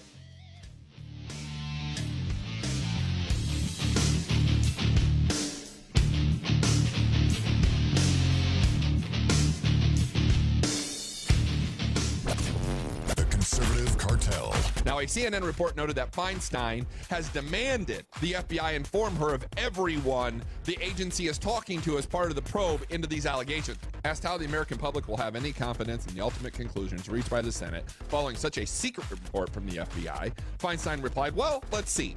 I can't say because I don't know what the investigation will say." Yeah, you do. You know exactly what the investigation is going to say, Diane, and that's why you want to keep it confidential. The same CNN article reported that the California senator was joined in her calls for the results of the FBI probe to remain secret by Democrat Senator Chris Coons. How do we know Chris Coons? He's the one that made the infamous deal with Jeff Flake. Interesting how that works, right? Oh, yeah. Because Coons and Flake went on to where? 60 Minutes. Oh, kumbaya, kumbaya, yeah. Little campfire singing, right? Because everybody's in lockstep when you're liberals. There's a better way to meet people without having to suffer through all the crazies. Weed out all the nutty people with WeThePeople.dating. That's WeThePeople.dating. It's easy to find a liberty-minded match, and it takes less than a minute to create a free account and begin browsing through over 11 million monthly subscribers. Look, we all know the success of a relationship hinges on the core shared values of a couple. So check out WeThePeople.dating. Sign up and start dating today. WeThePeople.dating. Life, liberty, and the pursuit of a Are partner. you tired of the bar scene? Tired of trying to meet people that maybe you just don't know? I'll tell you what, I'm a classic example of online dating. I met my beautiful wife online on a dating platform, and you can too. Check out WeThePeople.dating. There's a better way for all of you single guys and you ladies out there. You know what? Life, liberty, and the pursuit of a partner ought to be your number one goal, just like the Constitution. They make it easy to find a liberty-minded match, and it takes less than a minute to create a free account and begin browsing through over 11 million monthly subscribers. Look, if you're looking for someone, you don't have any time, you've got a computer, you've got an internet, you can start browsing WeThePeople.dating. Life, liberty, and the pursuit of a partner shouldn't be a mantra, it should be a goal. For the love of people and people of love. Listen to Matt Locke. Check out WeThePeople.dating. The Adrian Slate Show. Again, and I've said this in the past, a business does not exist to give you a minimum wage job. You are hired as an employee because in your self-interested quest to earn money, you will then be motivated to help the vision of the business creators and owners who seek their goal, who hired you to help facilitate it. The big business isn't built to provide charity in the form of hiring. They're not there just to give everybody a job. And it isn't a relationship of top-down exploitation of the little guy they've hired. That's what a lot of people think, though. Oh, the big business, big corporation, they're running me dry. You know, that's the Sanders look, the Bernie Sanders people. They love to look at business like, oh, I'm a slave to this business. But you know what? Your self-interest to make money is what puts you in a symbiotic relationship with the business that hires you. Both self-interests are from both parties are involved in this situation. Never Forgotten Apparel is more than just a premium women's and men's clothing line. It's a movement to remind us to wear American-made and serve those who serve us. Our heroes. Never Forgotten Apparel gives 20% of their total sales to nonprofits that support homeless veterans and off-duty firefighters, and 50% to individual veterans and firefighters in need nationwide. Check out neverforgottenapparel.com. Use promo code MATT, M-A-T-T, and get 15% off your purchase. What do you mean it's last call? All righty, that is it, ladies and gentlemen. The end of your Daily Mojo for this Thursday, October 4th, in the year of our Lord, 2018. But before we go, as always, let's find out what we learned today. We learned the nice thing about having a foot fetish. It's much easier to hide the camera than other fetishes. So much easier. You know, people aren't as concerned if you're if you're pointing a camera at their feet. No, they never suspect a thing. You pointed at their crotch. Oh, they are very suspicious. And it's weird. You put it up underneath their skirt, right? Right. They start asking you about it. You point at their feet. They don't even ask. I know. In fact, there's a lot of people that are like, wait. You got what? You're taking pictures of my feet because you got a foot fetish? All right, here you go, buddy. Yeah. Yeah, I'll take my sock off. Yeah. Yep. I'm all there with you. By the way, seriously, if I were a woman and you were to say, hey, I'd like to see you naked and when you take your, I'd be like, hey, back off, buddy. It's just creepy. I'm not showing you mine. Right. Right? Yeah. But even as a woman, if you're like, I want to see your feet or whatever, I'd be like, here you go. Yeah. Yeah. And you can rub them if you want. Yeah, I'm fine with that. Here you go. In fact, I'll just go ahead and take pictures. I'll put them on my website and look all over. What do I care? It's feet. Behind the paywall. Behind the paywall. We learned when veterinarians get good enough, they let them see human patients. That's the process, right? Yeah, you practice on the dogs you go to school, and the cats. and you do like cadavers and stuff. Yep. There's cadavers of animals. Yep. And then human cadavers, and then live animals, and then live people. Live people. Yep. That's the way it goes. We also learned that 6-year-olds don't know nothing about love. They don't know nothing about love, and they won't know about love until they get stabbed while they're sleeping by a woman who's banging a one-armed carny. Again. Wow. Kavanaugh. That's a one-armed carny. It's a bad day, let me tell you. That's a really bad day. Yeah, honey, I'm cheating on you. And you're like, no, that's horrible. How dare you? He's a carny. Damn it. A carny. The Yeah. lowest form of life. Oh, we all accept that. You don't think that goes without saying. That's a good point. We learned that many people hate Gerald Ford for pardoning Nixon. I hate him for getting in my way at the Mountain State Forest Festival in 1974. So true. We learned that I have already updated my resume to include the following. Interviewed Peabody Award-winning international TV and film star Nick Searcy. It's already on there. That'll get you a job. That'll get you a job at the big time. I've already got offers Big coming time. in just because of that, whatever, Yep. Wait a minute. You actually interviewed Peabody Award-winning international TV and film star Nick Searcy? Spoke right to him. Spoke right to him. The next question is, did you meet him? And I'm like, no, he's not. He doesn't do a lot of in-studio appearances because he doesn't want people to be around him. Yeah, no, you can't look him in the eye. You can't touch him or Not anything like look him that. in the I mean, eye. most of us are just not worthy. Nope. We learned that every meal at my house is like getting kicked out of a sushi bar buffet. Brad Staggs, what, if anything, did you learn today? Well, I learned that if England really wants to teach a 6-year-old about love, they need to include the line that. So one day they're going to hear the words, "I'm going to the store for some smokes and beer." And when the door slams, that's the last time they'll ever see their so-called lover. Just look for him at the carnival. Yeah. Look at the guy with the arm. So I learned that if you have a foot fetish, you are a freak, but you are brilliant because you can fly that freak flag right in front of people. You can stare at the object of your desire. You can ask questions about it. Hey, where'd you get those shoes? Hey, those are nice shoes. Hey, can I see the bottom of those shoes? Try that with boobs. Try that with boobs. Listen, I knew Hank Baelish certainly liked the. Oh, I wasn't supposed to say his name I don't think you earlier. were supposed to say his name. Edit that all out. Yeah. Don't let anybody hear that, Ron. We take lawsuit or something. Just edit that out. Yeah, let's just move forward. I learned that you should not even think about raising the issue of mounting expenses in the presidency of Doc Thompson because that apparently is his trigger phrase. You say don't think about mounting expenses. Don't think about a purple elephant. Don't think about a purple elephant. Damn it. Now I'm thinking about mounting expenses, specifically in relationship to Dr. Ford. You know how much it costs to mount Dr. Ford? A lot. So far, it's about $750,000. Same as downtown.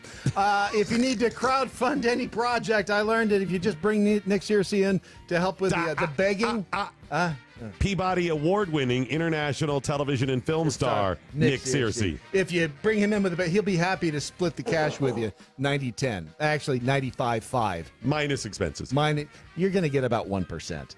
It's better than nothing. And if you see Nick Searcy in public, excuse me. Peabody Award-winning international television and film star Nick Searcy. In public, and you'd like to see his Peabody? He has asked that you have some decency and wait until you're in a private room. Don't do it in front of It's very easy to hide the camera. It's really, really easy to hide it. I also learned that Alyssa Milano isn't crazy. It's President Trump. He's using a cult-like force to make people think she's crazy. This is not the crazy asshat actress you seek. It's all in your collective head. All right, is that it? You learned anything else? I learned it's never a good idea to do the Macarena on the stairs while carrying a sword. In front of people. That's right. That's very, right. Very bad. Hey, what, if anything, did the listeners learn today? Stephen over on Facebook learned and asked, how many colors are there? 6, 12, 24, 64, 100. Crayola is pushing the progressive color agenda. That's true. And white is a color. We're people of color. How many crayons did you have? It was a status symbol when I was a kid. Oh, I think I had the 64 box. I had the 128 with the sharpener. I'm going to go ahead and say that. Now I knew a girl. She had 128 crayons in her box. Oh, that's impressive. It's very impressive. Very, very impressive. Linda over on Facebook learned that if it's National Vodka Day, she is so there. She's in. She's in. They really should combine that with National Orange Juice Day. Yeah. We just call it National Screwdriver Day. It would make it a lot easier. Over on the Twitter, Stinky learned, hey, won't Nick Searcy be the first guest on, Nick Searcy, international film. Peabody Award-winning international television and film star Nick Searcy. Be your first guest in Mojo 5. I don't know why I'm saying it like he's drunk, but I am. Won't he be your first guest in Mojo 5? At least the first one who doesn't work there? Let's just move on. I think that that was a jab at Matt Locke. I'm just saying. Shiny American Patriot learned no swords allowed if you're going naked.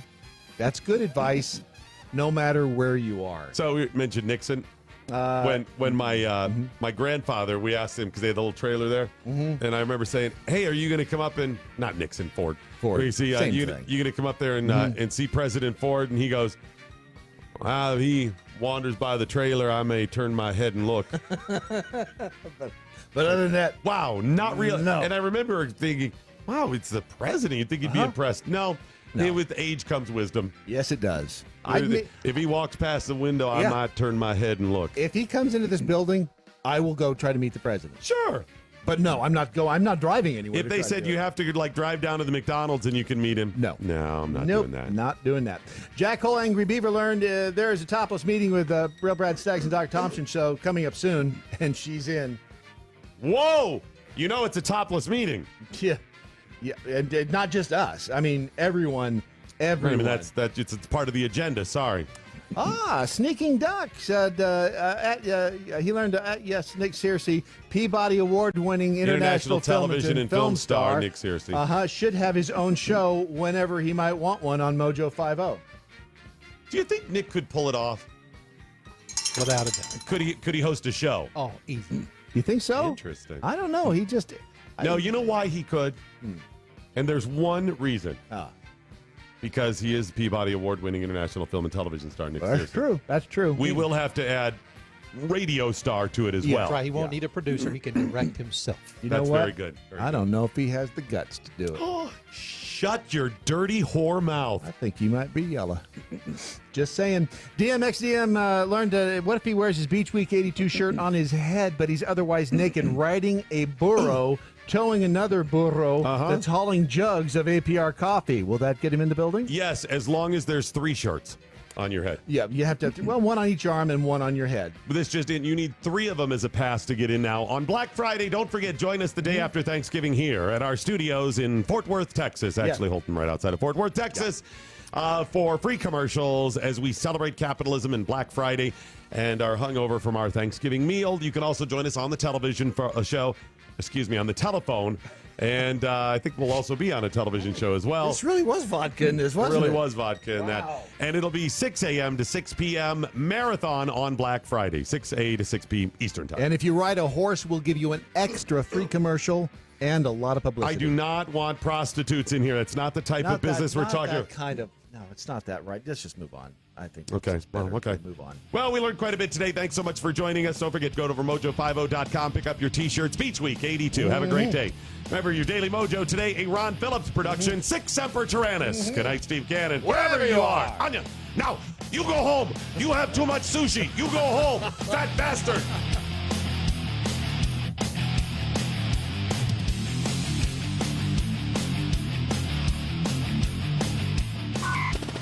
Happily promoting the 4F.